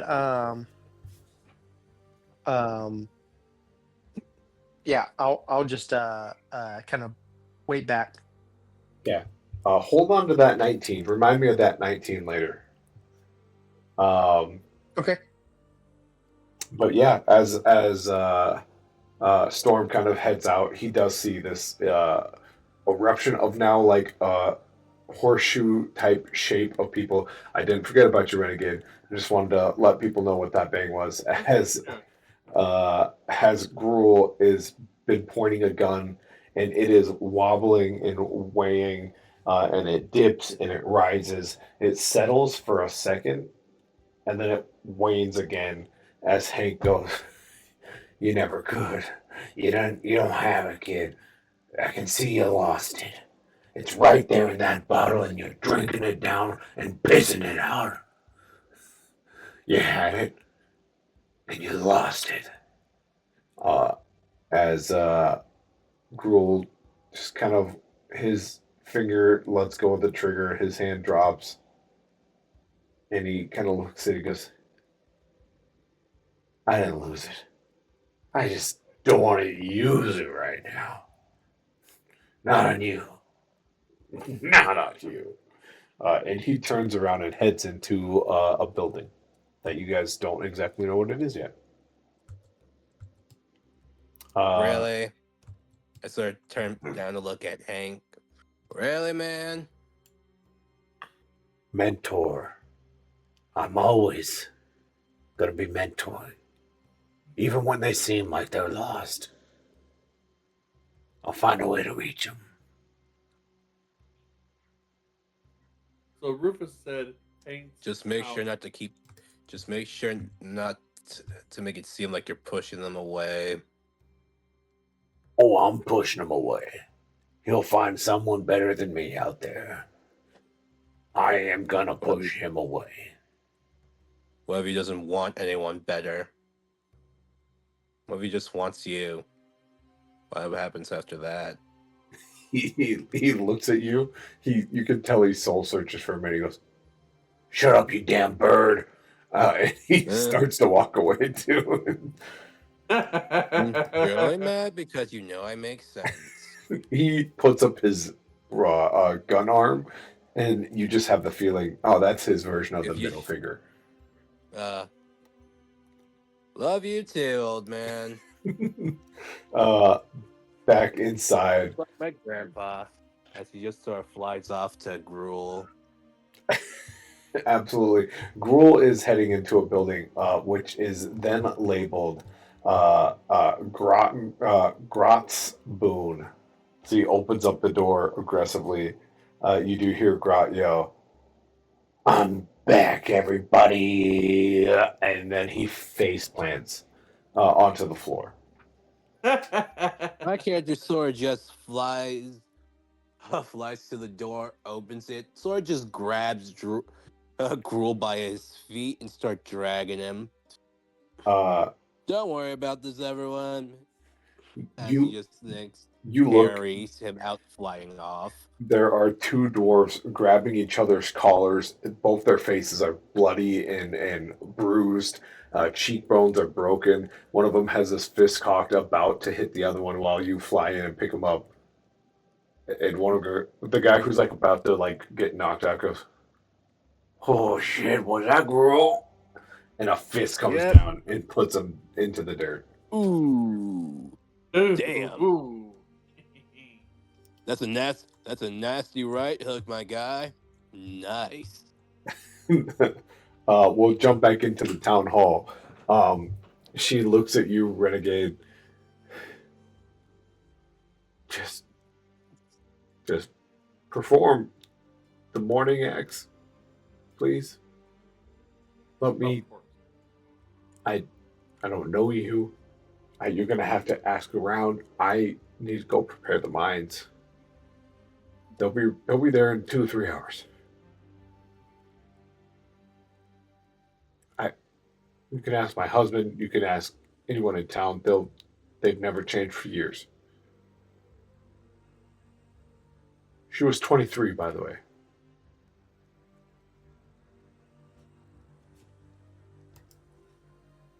So Renegade just curtly nods slowly and solemnly, and then puts his helmet back on and walks out town hall. And we'll just kind of look around, look to his side, see the hole in the wall, and do I see Fane carrying Grool? I was going to say at this point, Fane probably has Gruel. Where is Cal? Where is Storm at this point in time? Storm is still standing in the crowd. He's seeing Fang carrying Gruel and turns and sees this renegade just walks out. Kind of starts making his way over towards Renegade. Okay. And Lucky, where's Lucky at? Yeah, I followed them out. I Okay. put Lucky right behind me there. Absolutely. As Fang, you are caught red-handed holding a drunken Grool, uh, standing just outside of Grot's Boon, uh, which appears to be there's some sort of fighting happening in there. Uh-huh. My character Sword does a flyby, drop Gruel off, and Sword will just start flying back to watch the fight. I gotta go watch this. Absolutely. Dropping Gruel off, you kind of head back in, and there are now two new dwarfs. One is like getting his fists taped. The other one is ripping his shirt off, drinking a quick bit of ale. And someone steps in and goes, "Second fight of the night. Here we go. Please don't tell anyone. Don't tell your mother. Don't tell your father. In this corner, we have Bill, returning incapacitated from last week. And in this corner, what's your name, young man? That's stupid. I'm going to call you a Thunderfist. Thunderfist and Bill, are you ready? Fight! And you witness these two dwarfs run at each other, and they both swing. One swings right-handed, the other swings right-handed, and it makes the perfect Rocky.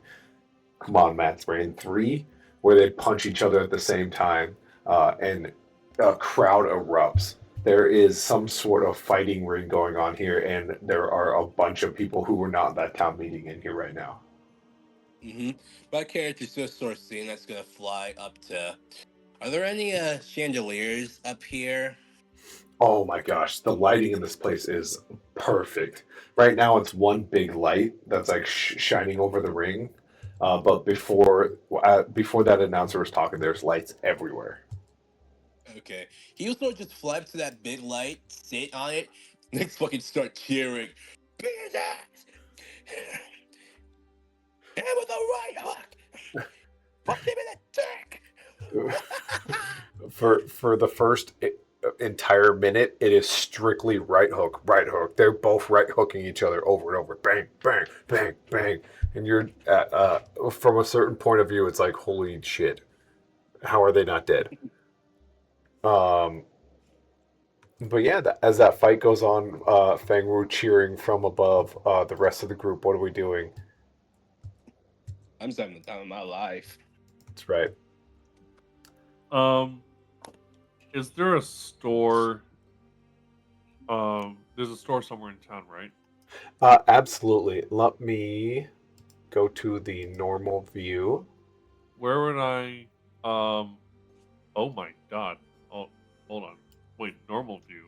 What view were you looking at? The empty view with everyone at the town hall. So here is what you Oh, now see. I didn't see the town hall. I was in the town hall. I was looking at the town the whole time.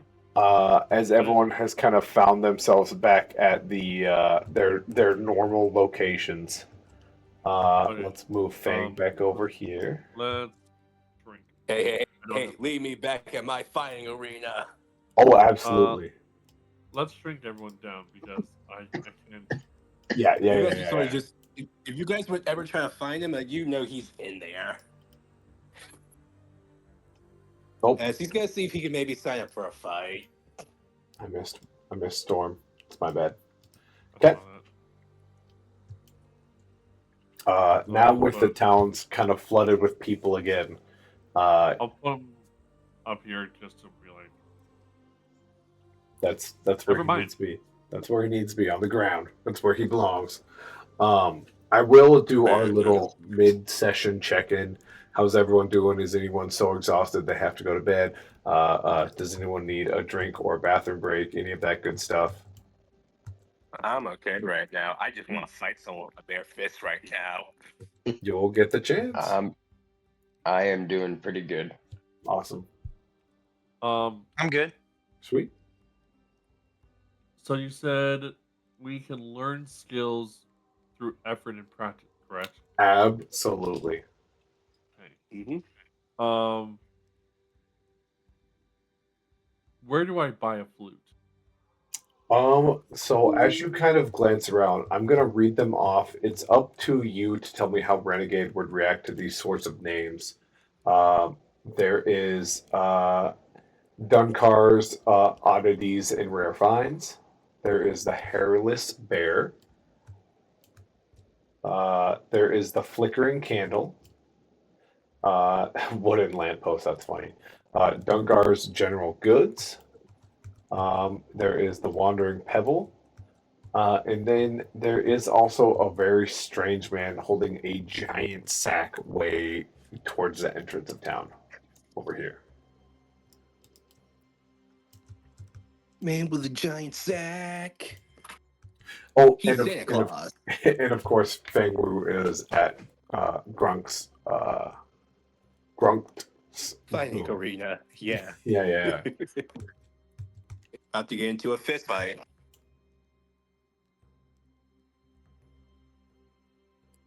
Renegade's gonna head over to Dunkar's Oddities and Rare Finds, basically assuming they're like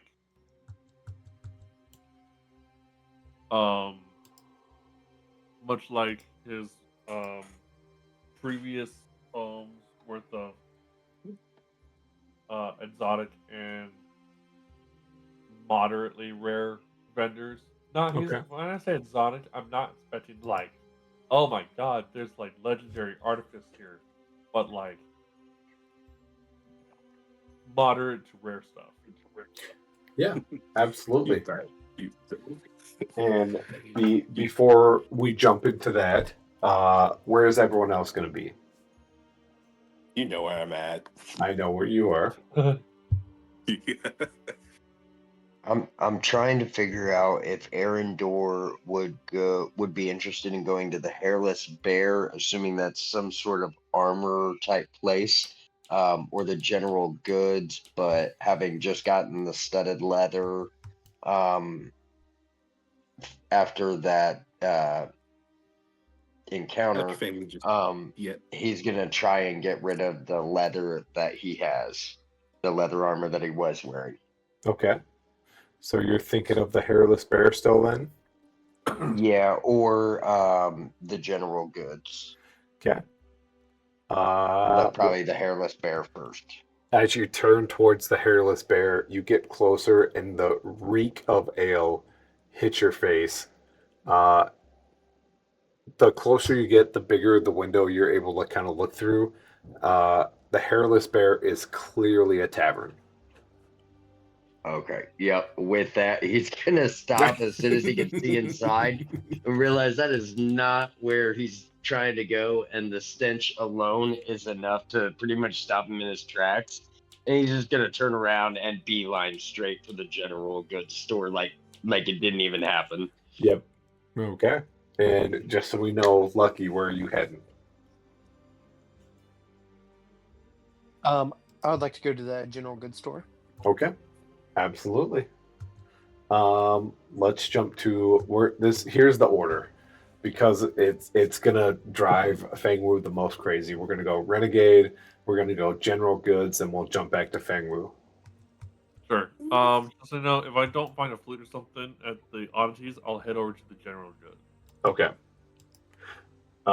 As you kind of open up this door, it's not a jingle, it's like a little thundercloud that as you walk in, you are met by a dwarvish man, young-ish, as he kind of pokes his head up and goes, "Strangers in town.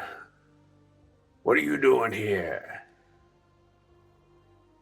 I'm looking for a flute, and I'm also looking to peruse any goods that might assist us on our mission as monster hunters. Well, the things I have are hard to find. I've journeyed across most of this land just to find these things, rumored or written about. Some of them don't mean much to people like you, but some of them mean quite a deal. So you'll have to be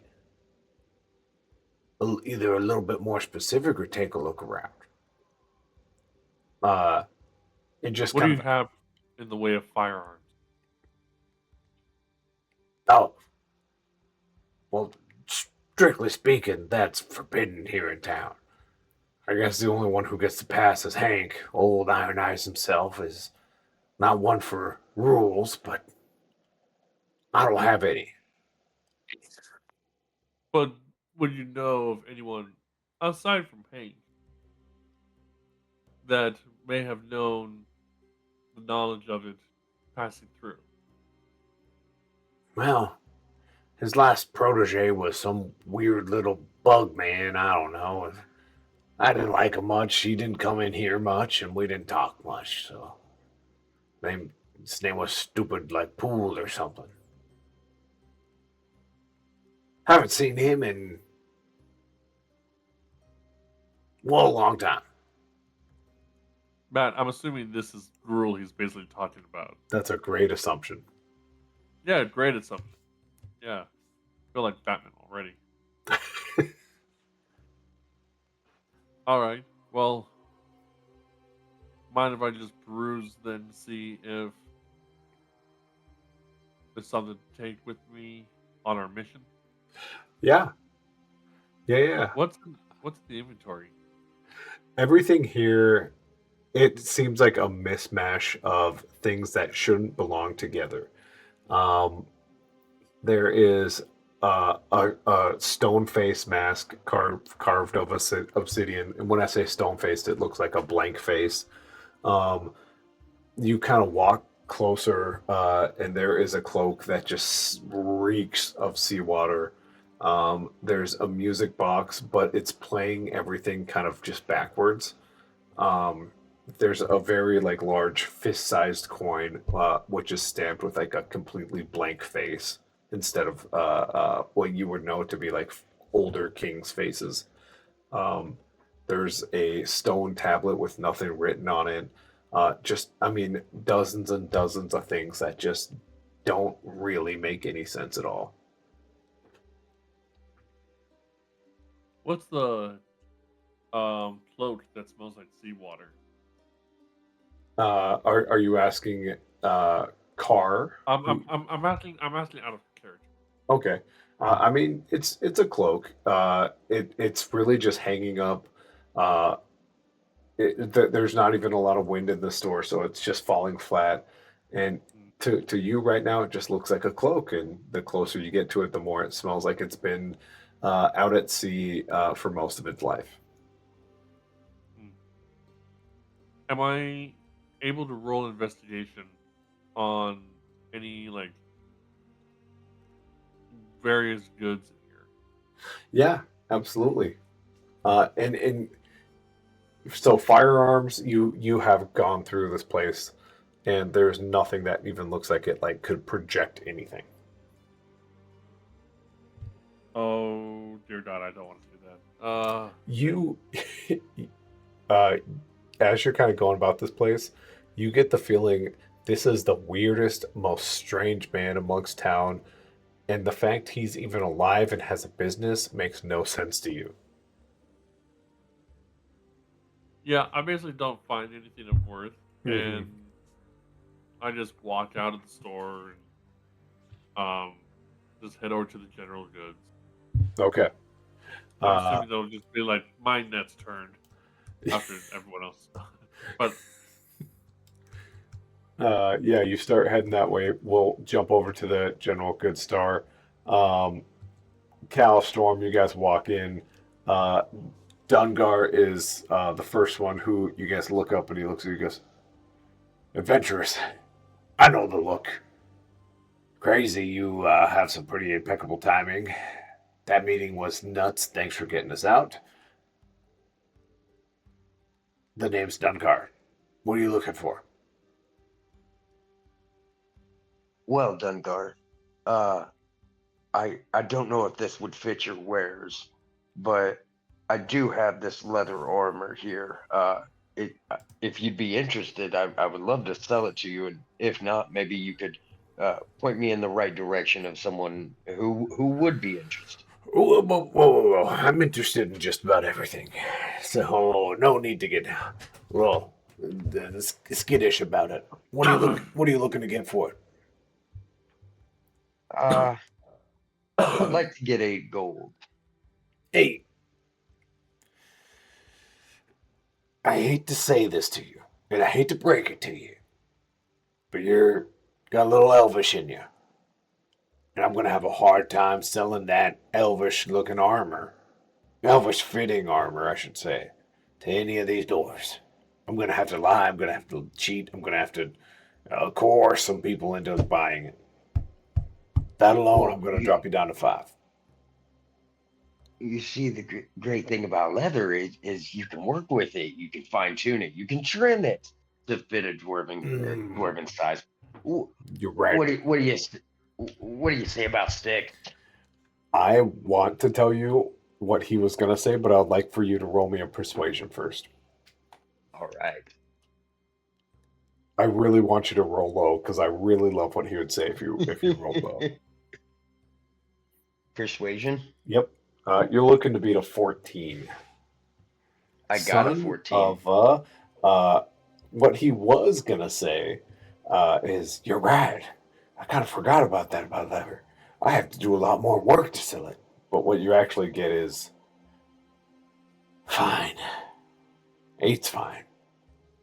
I could upsell it to 9. I'm not making a lot of profit, and you're really busting me here, but 8's fine. You're Well, busting my balls, kid. well, My I game. appreciate it. And in my opinion, that makes you the best shop owner in town. Thank you for your business. Of course, of course. Anything else you're looking to offboard before you go on some grand quest of massive importance and over and comforting burdens? Well, as you mentioned, I do somewhat resemble a dwarf, elf. Sorry, there's a lot of dwarves in this town. Yeah, I get it. Do you have maybe a cloak or something that I could maybe look more human in? I could get you a cloak, and yeah, it would cover up, the lanky and outward protruding shoulders you got there, and it's not going to cover up those ears. That's the biggest problem you got. But I could sell you a cloak with a hood. That's going to run you an extra gold piece, but I would be interested, but my dear friend, I don't have a lot of gold in addition to the 8 you just gave me. oh, What would you get rid of the hooded cloak for? let's see. Well, I'd take a regular cloak for about 7, but since you're gonna ask me to grab one with a hood, and I like those ones, it's gonna be about 8 gold pieces. Well, that'd make it a fair trade then. I reckon that's a good deal for me if it's a good deal for you. I think that's a great deal for me. And you see, he opens up this closet and he tries to cover himself up. There are at least 20 cloaks with hoods, and he rips one down and closes the closet. Great deal for me, sir. You're a bargainer.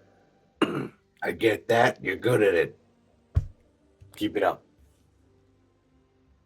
Well, dude, Uh, you run a pretty good bargain yourself.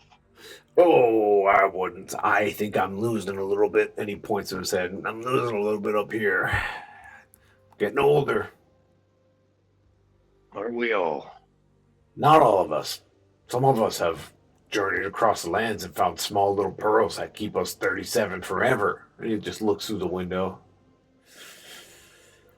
Second customer. Not.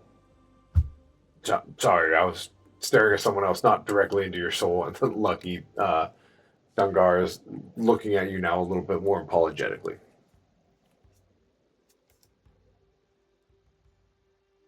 No worries, sir. Do y'all sell kits here? Kids of all sorts of sizes. I'm also just throwing it out there. You're gonna want a hooded cloak like your friend there. I assume your friends, both elf-ish. Could get a little bit of prejudice floating out there in all these doors. I'm running a special. Uh, 8 gold for hoods.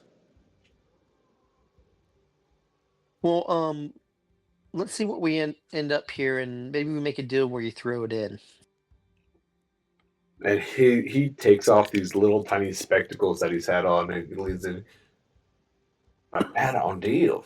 You're looking to maybe run me a little dry? Of course.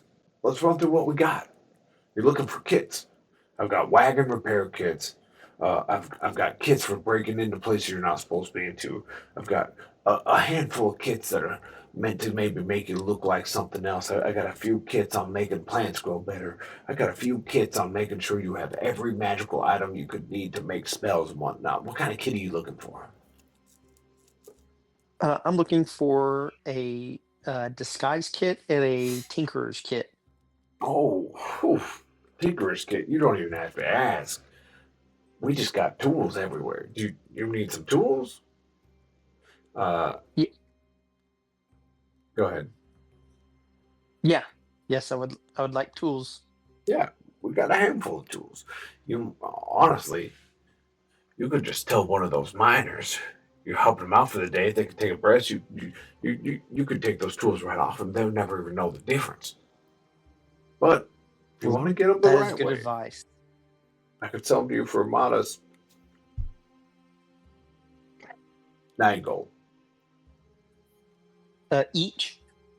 No, for a pack. Small pack of small tools. What about the disguise kit? Oh, that. I only get one or two of these a year, so 14 gold. Okay. Lucky's about to go broke. Ooh, I did sell actually. I sold one of them to a man not so long ago. So now, unfortunately, the price has gone up to 23. Actually, sorry about that. Um. Well, You you sold just one? told me it was 14, so you can't Well, change the price after telling me. that was a price from yesterdays, and the yesterdays have become, the price of demand. I don't mean to really rattle you, sir. I love an adventurer. I used to be one myself. Um. Well, as an I, adventurer, you know that a deal's a deal. You told me 14. a deal's a deal once you shake your hands. Now, I would be able to drop it down to, let's call it 16 if you maybe buy one of these larger cloaks off my hands. How about the cloak and both kits for 20? You run a hard bargain. How about the cloak and both kits for 23? How about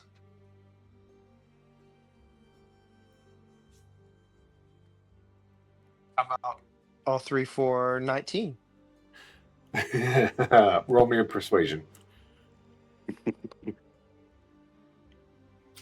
All this shopping in Fangwoo's just like, let me punch something. Mm-hmm. Dear God. He gets it Uh, down lower than 19. It's I said 17. I said 9, not 19. 27? Dear God. he looks. His head drops a little bit. All right, you get it. I got a lot of cloaks. We'll take those three gold off. That drops us down to 20. You hit me a little on the heart about the adventure, and I miss those days. And I just don't want you getting stabbed in the chest with a dirty, rusty knife because you got a bad disguise kit from me. Final offer 17 gold. Take it or leave it. That's all I can do. Are you saying the disguise kit is bad? No, I don't want you going to get a bad one. God, I understand. I appreciate that. Hey, that sounds like a fair deal. And if you ever need someone that's lucky, let me know how I can help you out. I'm sure we can always come to an agreement in the future as well. Just any old time I could ask you for this favor? Um, yeah. I'm a busy adventurer. I don't know if you heard. I kind of whispered a dragon to death, but if I have time, I'm happy to help out. You whispered a dragon to death. That's one of the craziest things I've ever heard in my life. But if you're just offering Yeah. any old favors. Uh-oh. Above table, I hear someone crying upstairs. I'm waiting for a No. text. 5 minute break. Oh, This no. can't be happening to me. This can't be happening. Fang will never get his fight. Poor Fang. Poor Yes. Fang. Oh, you whispered a dragon to death. Oh, that sounds incredible. I Oh, have roll plans persuasion for this. disadvantage. Let me activate my plans. It sounds like my wife is handling it. She hasn't texted me yet. Poor boy. He's just really having a rough day. But yeah, he looks at you and goes, you know, a former ex-best friend of mine's fighting tonight just across the street over there at the Boone. Oh, God. You make sure he has a rough night, and we'll call no more favors. That he has a rough night in the fight tonight. In the fight tonight. Who's he fighting? I don't know. It's open fights. No one likes to fight them, but just look for Calvan. What kind of fighter is he? A big one. Has he ever slayed a dragon by whispering them? I'm pretty sure he's ripped the arm off of a goblin. Oh, that's not much to brag about. Interesting. How are these? What are the rules for these fights? You go in, you punch people with your fist, you knee them with your knee, and you break their necks, but you don't kill them. No magic, I assume. Not if you're trying to be sneaky. What if you're sneaky? I've seen a magic, the ones who like the magic, I've seen them sneak a spell or two when no one's looking. Interesting. Well, and what's the guy's name again? Calvan. All right. Well, appreciate you letting me know about that. I'll see if I find a way that I can help out. I'll help out. If I see Calvan all bright and smiling and happy as can be in the morning, I'll know you still owe me a favor. Sounds good. As you guys kind of step away, Renegade is entering the general store. You see your two guys with goods in their hands. What would you like to do, Renegade, before we jump over to Fang Wu's moment? Let me have my moment. Let me fight. see. Let me use some guy's teeth as a weapon. I see the girls are finally done shopping. Sure. You guys just start hearing the distance in the wind echo. Bah. No.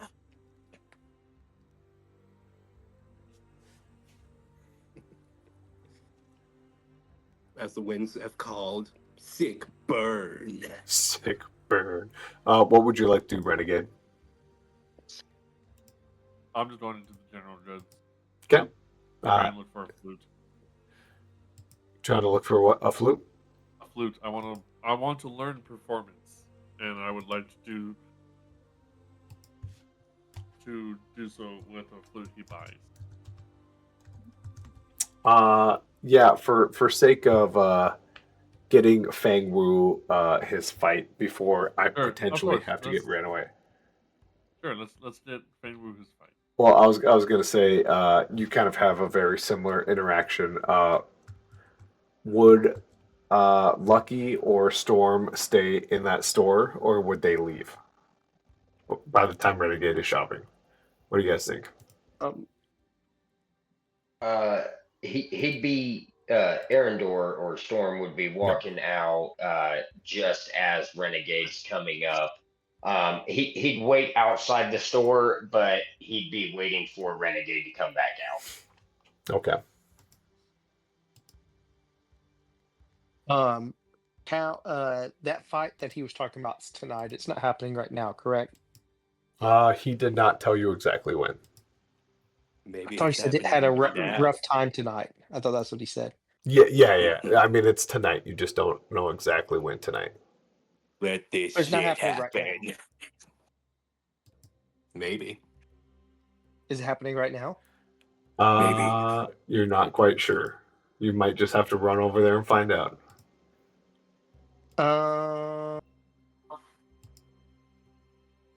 Does it have a big cup here? There is Oh no my big God. cup here. Unfortunately, there's no big cup here. No big cups here. Your big cup's incest, man. Gotta stop it.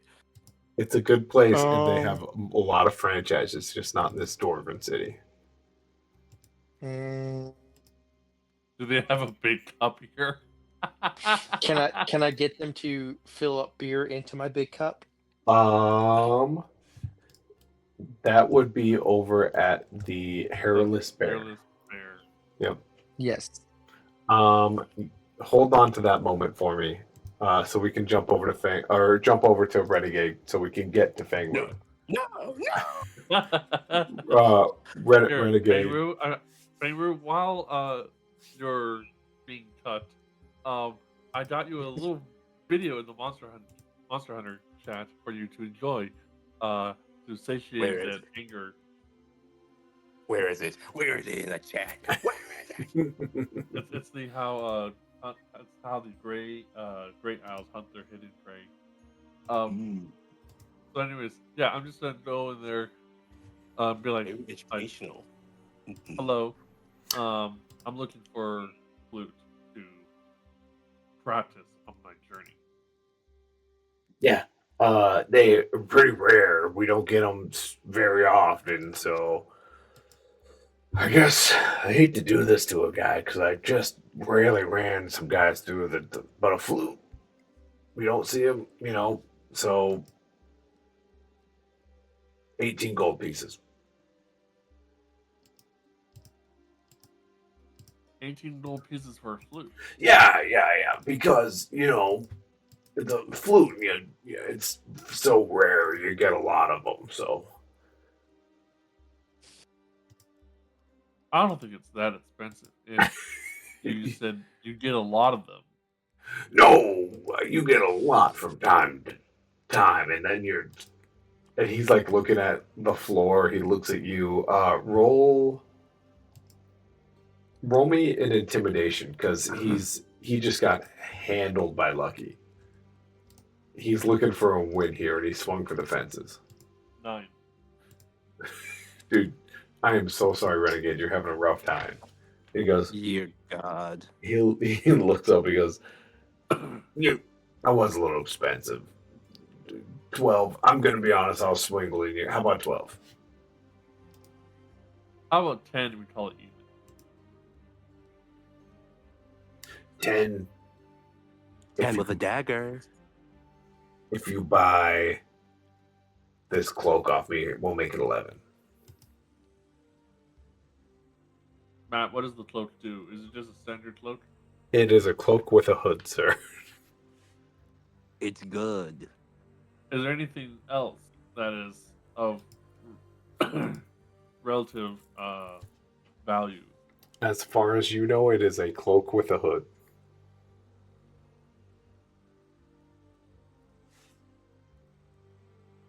How about 8 gold pieces without the cloak? How about 12 gold pieces and I just put the cloak back on the hook?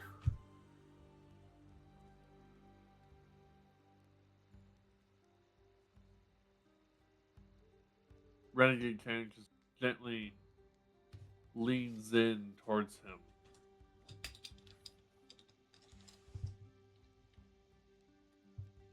And says,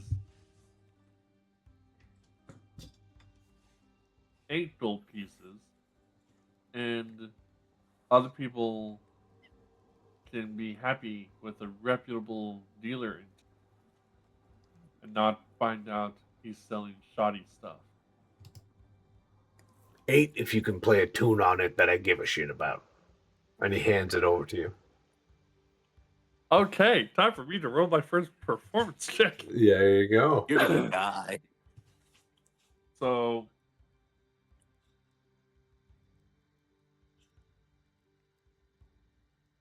can I, Matt? You remember what the clone theme from um the Clone Wars is, right? I can't remember it off the top of my head. Okay. You have your He's. first. I'm You first basically got trying. I'm gonna try and play the clone theme essentially from the Clone Wars. Okay. Which is Let's just see if you're any good with this. with the flute he handed me. Let's see that roll. My.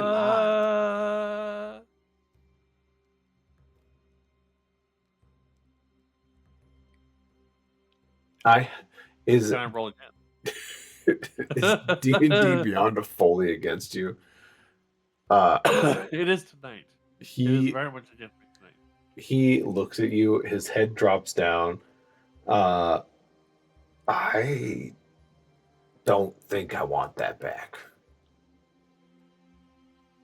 You sure? It looks like a steady 12 gold pieces.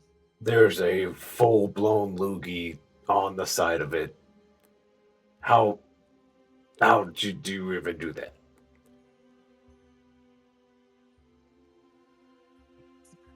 Make it 5. Make it 5 and just 5 is a get deal. out of here. Don't tell So- anyone where you got it. Oh no, I won't say it. You put 5 gold down. Hold Wow. on. Let me look for the flute. He It's just a regular flute. there is nothing special about this flute.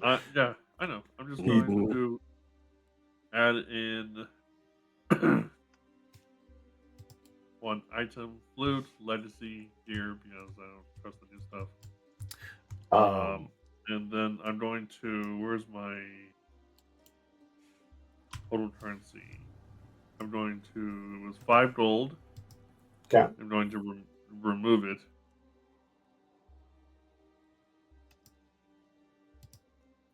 There we go. Okay. He absolutely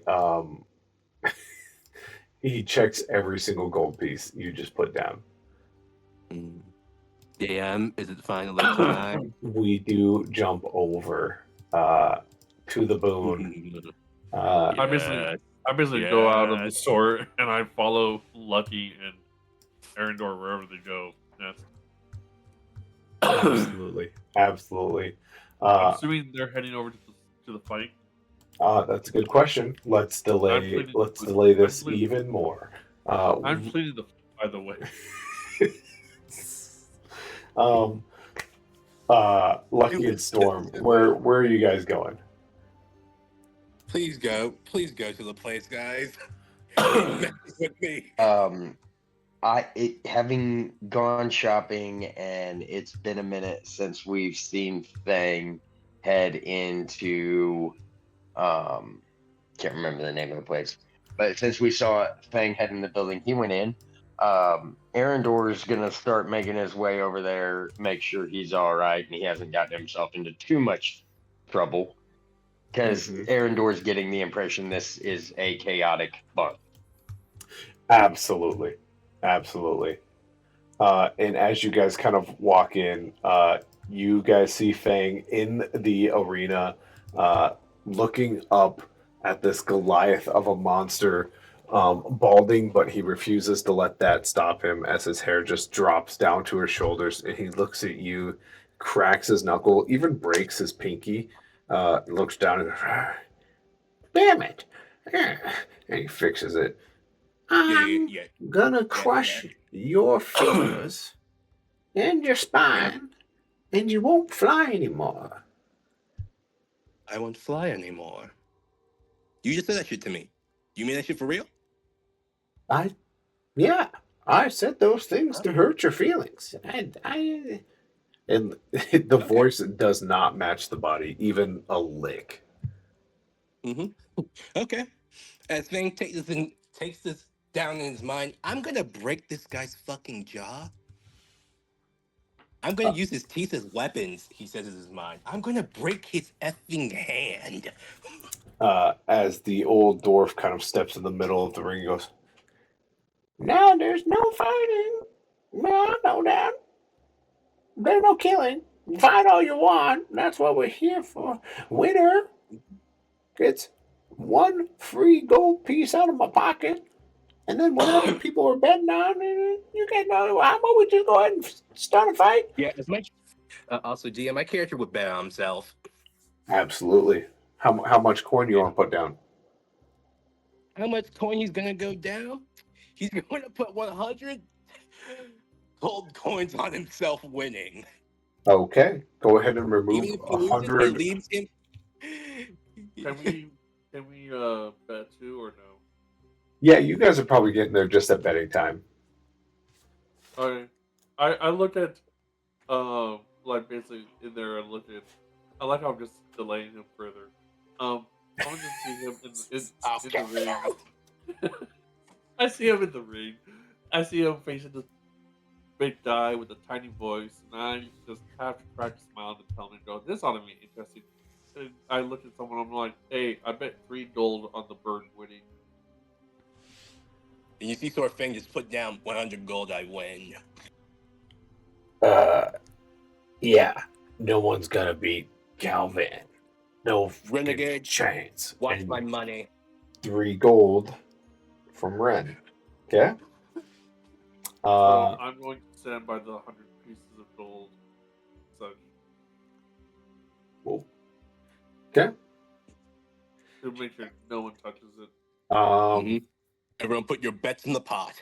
Do it now or be a little bitch. GC, the Storm, do any betting or is he watching from the shadows? What do we get from Storm? So I actually had a question. Back at the other store, who was it that was talking about making sure somebody had? Would I have heard that Would Arendor have heard that conversation, or was I already outside? I think Arendor and Lucky were kind of the same time frame, so you probably would have heard that.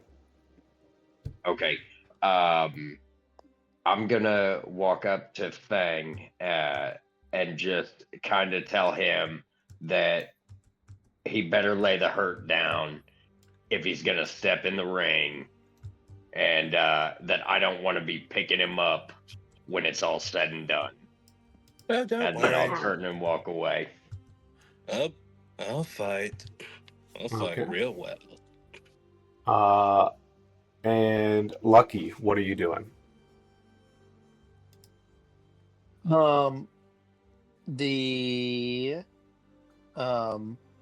I will bet as well. I'll bet 20 gold. Okay. And 20 down for Lucky. Okay. I love how most of us are gamblers. With that, as you kind of looking back at your crew, you just hear the fight. And this big galooth of a giant takes one big step towards you, and they close the gap. Initiative? Do we roll initiative or? I would love to tell you to roll initiative, but I think this Goliath like closed gaps so fast that you have a reaction. Okay. I would let you move or throw an attack real quick, whatever you want to do. Could I rage? That you sure could. As he's sort of using some technique from his ancestors, sort of taps into that adrenaline immediately. No shield, yeah? No As shields. Cal sees Feng Wu getting hyped up, he yells out loudly, "Feng Wu, don't lose my money!" And as he says that, he uses Mantle of Inspiration to inspire him. Nice, DM, but no shields here. No shields. Okay, that brings my armor class down to a 19 to a good 17. Okay. Also, Okay. what does inspiration give me? Mantle of inspiration. I'm fixing to roll the dice, but you get temporary health and you get a free movement as a reaction to my inspiration. Okay, because I still have temporary HP because I never really got hit. It just stayed there. Uh, Temporary HP does go away after a long After a rest. long Okay. rest, yeah. Yeah. That's why I had to do it After again. Wump. Um. Okay, mantle of inspiration. That is a 1d6 and double it. And d6. Roll 4. So that's double. That's 8 temp HP. Beautiful, my friend. And you get a free movement as well Oh shit! Yay! as a reaction. So, am I allowed to react, DM? You are. Absolutely. Oh boy. My character sort of seeing this guy trying to get close to me, sort of just moves out of the way. Sort of side steps, moves right behind him. Okay. As you kind of move out of the way, this creature stops, turns his foot, and you kind of hear the heels of his feet just grind against the floor. And with an agility you weren't quite expecting, he spins around and looks at you. You can attack first. You'll be first here in initiative, just based off what you were just granted. What would you like to do? Yeah, he's attacking. Okay, go ahead and roll an attack. Just Mm, unarmed? yeah, it has to be unarmed. As I'm just gonna use the heroic inspiration as why the fuck not? Right. Not having tomorrow. I don't think an 11 hits. 11 does not hit. Um, as you kind of take a swipe with your fist, followed by wings, he doesn't necessarily dodge it. You were just barely short, kind of getting a feel for the height. Okay, so I was 1 hit off or 2 hits off. You were off. I guess you'll find out later. Okay. Any Attack me. movement? Any movement you would like to do? Any movement? Yeah, I'm gonna try to do something. As Okay. he sort of lifts up his wings, and is there dust or dirt around here? Here is cleaned often due to the blood, so we're inside the arena now. Okay. Okay. Inside the arena, there's just a solid wood floors. Yes, solid wood floors. Okay.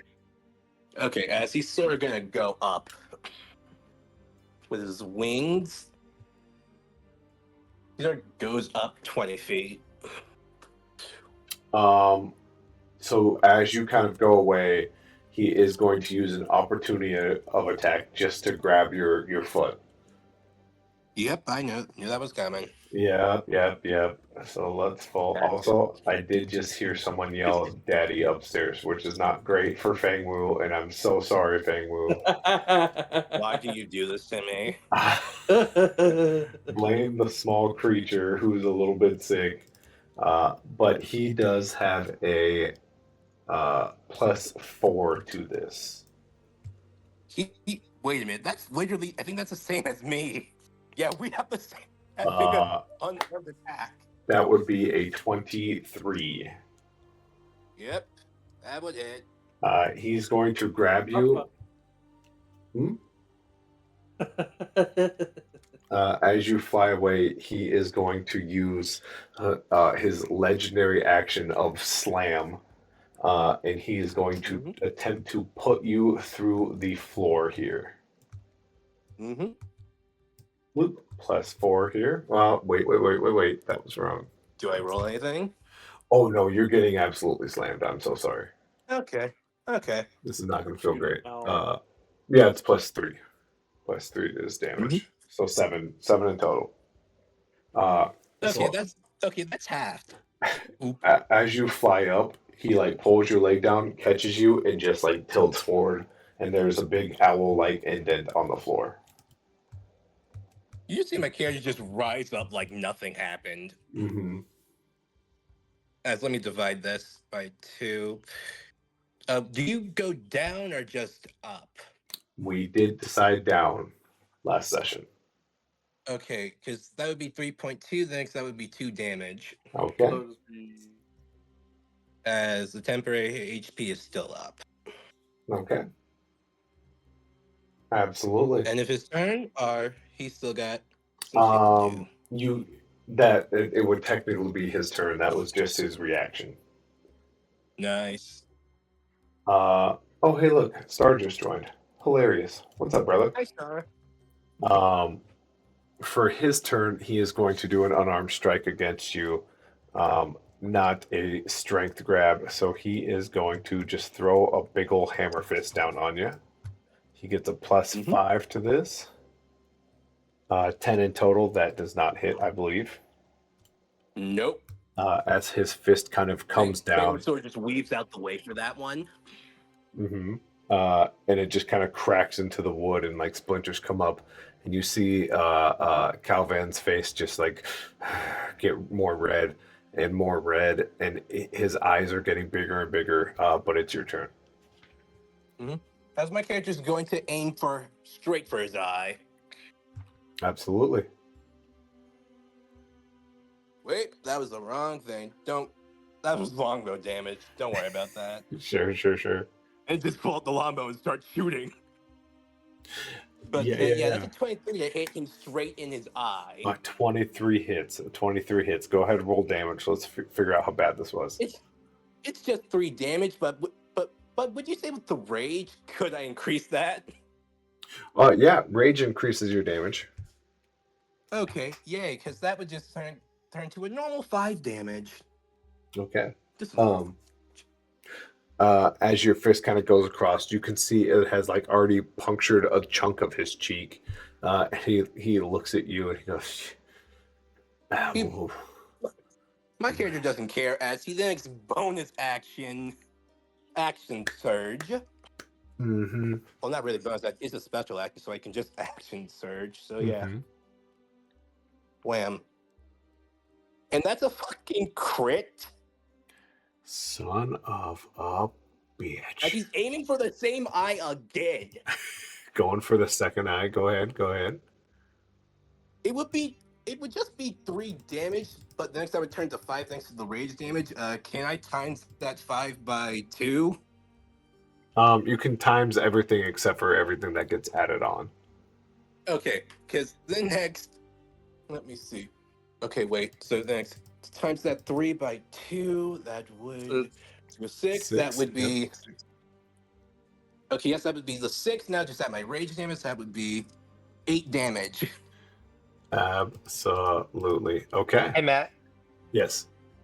In this moment, Cal yells out at this guy. I bet you didn't see that coming, as he casts vicious mockery in that insult. Absolutely. Oh, we're breaking rules already. For the rules. For a 1. I'm not doing anything. Someone else is doing something to the fight. I'm not doing anything. Roll me a stealth. It's in the mockery. It's laced with subtle enchantments. No one's seeing that. I'll roll it. Okay. I mean, but the way it's sort of spelled out, it is very hard to figure out You, what the hell. You said a stealth, correct? yes. Yes.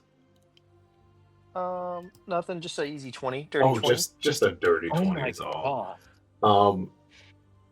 You get a handful of eyes that look at you as if like, why are you talking and not screaming and yelling and cheering and drinking? So the only problem there was everyone was confused why you even like said something so calmly and like towards someone specifically. He probably shouldn't have yelled. So, DM, after that nat 20 to the eye, how's his eyes looking? What eye? There is just a big swollen area covering up that eye. Oh Uh, my god. And, as and my insult gave him 1 psychic damage, by the way. absolutely. Who could forget the 1 psychic damage? Um, It's always the goat. Calvin looks at you, and he like shakes his head just a little bit. Um, would you like to move again by chance? No. Are you sure? It worked really, really well last time for me. It worked really, really, Yeah. really well last time. Yeah, no. Okay. Bro, He your fucking fist. Do it. Kill me. he will roll his own attack, and I should actually zoom out so I can see where I'm dropping this. Does he have a minus anything to his attack, or aim for the other No, eye? Then shit no. starts He still happening. has a +5 for a 16. That misses. Oh boy. That reminds me. Okay. As he swings again, the fist coming just close enough to your face, you can feel it, but it doesn't hurt as your nose wiggles just a little bit. And he looks at you, and his muscles are tensing, his neck veins are popping, and his speech is starting to slur. And he's vibrating at this point. Mm-hmm. He will not do anything else. What would you like to do? He's going for the other eye. Okay. You can roll a critical on this. Roll max damage here. Not a critical. Roll max damage. He's going to invite this bunch. Okay. That's another 8 damage to his other eye. Okay. Absolutely. He invited that damage. Wait, let me take away that 8 damage before I forget. 1, 2, 3, 4, 5, 6, 7, 8. As you throw that punch and you feel that connection just being perfectly landed, you do feel 2 big old meaty hands wrap around your back, and he only invited a punch so he could try to grab you. Okay. Contested something? Yes, he is going to have a advantage against contested grapple. You I explain to also had. me Would this also be a strength saving throw? strength or dexterity. You explain to me if you want to wiggle out or if you want to force your way out. Yep. Since I'm currently raging, I have advantage on this. Okay. Well, we will roll it straight then. We don't have to roll advantage unless you want to. Roll it straight, or we both get advantage. We're both getting advantage. Let's see love what it. the hell happens. Let chaos reign, brother. As a clinch kind of wraps around each other. Oh. It's a 14 for me. He beats me, huh? It is a 14 plus 5 for him. So yes, a 19. Son of a gun. Son As, of a gun. as you guys are close, face to face, breath to breath, you can smell he just had some sort of pork for the night. You What type of expect pork did you eat? you expect some sort of slam again since he just did that to you, but you just notice this embrace has gotten tighter and tighter. Your arm straight down by your wrist, and it goes. I also get pretty mad. And you can feel his muscles tense up, and he also rages. You, sir, can do one of 2 things. Mm-hmm. You can roll a strength to break this, or you can roll a constitution to not fail a breath. Now, I would love to do these rollings, and I would love to let you have this great moment. I do have to go be a really, really nice husband and father, because I just got an SOS, and I love the fact that we end on Fang Wu's owl eyes popping, or do your eyes pop really wide, or does your neck turn 180 degrees to your friends behind you?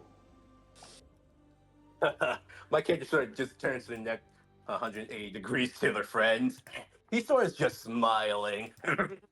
I'm just moving my hand towards the bag of 100 gold pieces as I'm fondling the gold coin. You see Fang Wu just give you an eye language that sort of seems like, if I fucking lose somehow, you beat the crap out of this guy, then take the money. Deal. Wonderful. And with that, we will unfortunately for Fang Wu, who waited so patiently, we will Yes. call it a For wrap another week. for another week to decide how good he is at holding his breath. Uh, Hey, question, DM. Before we yes, end off on a high note, I want yes, to ask you something. of If it is course. possible, could I have parried a grapple? Not this monster's grapple, and Damn. probably that's probably the only thing you couldn't parry. And I believe you also need a feat for that as well. Is it Damn. possible for Storm to do one thing before we end this session? I would love. I always like to give everyone, except for Fang, because he's being grappled, everyone a Damn one you. last little action. But yes, go ahead. With him currently being grappled and his head spinning around, Arendor is going to rush up to him and just kind of put one hand on his shoulder, and as he says, "You've got this," he is going to cast guidance, if he's willing, on Fang, which He is guidance willing, will. but Fang is just gonna sort of say, "Really, really, you're giving me a pep talk now when you try to squeeze my Oh, I love squeeze out this. my brain." I would love everyone else's action before I explain what happens next. Before we call it quits for the night. So, I yeah, want to yeah, Storm, you roll. run up I there. want to roll sleight of hand. Okay. I want to roll sleight of hand and see if there are other gold coins in the badging area near me that I can probably take. Yes, yeah, go ahead. Go ahead. You're looking at a pot, Also, a decent pot. That also, 100 is massive. Oh my It's a god. 7.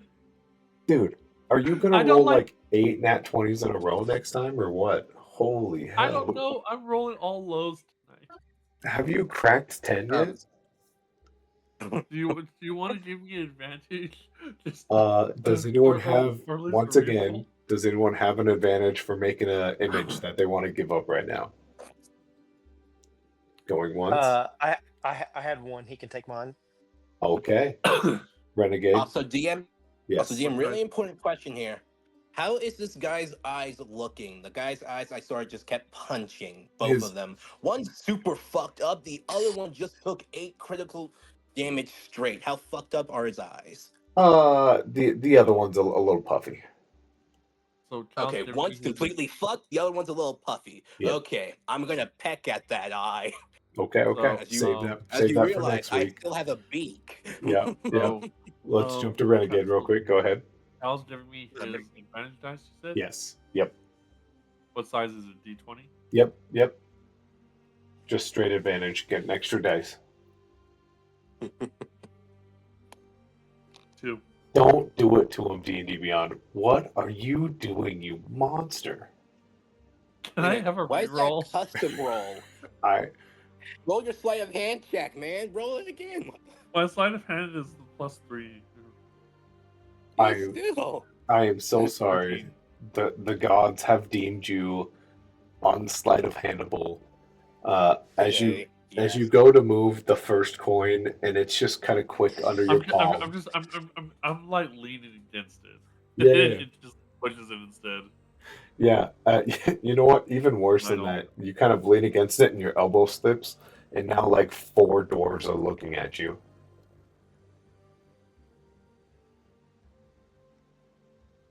Unable It's hard. to. It's hard to see in this helmet sometimes. I just lie that way. And we will leave with no.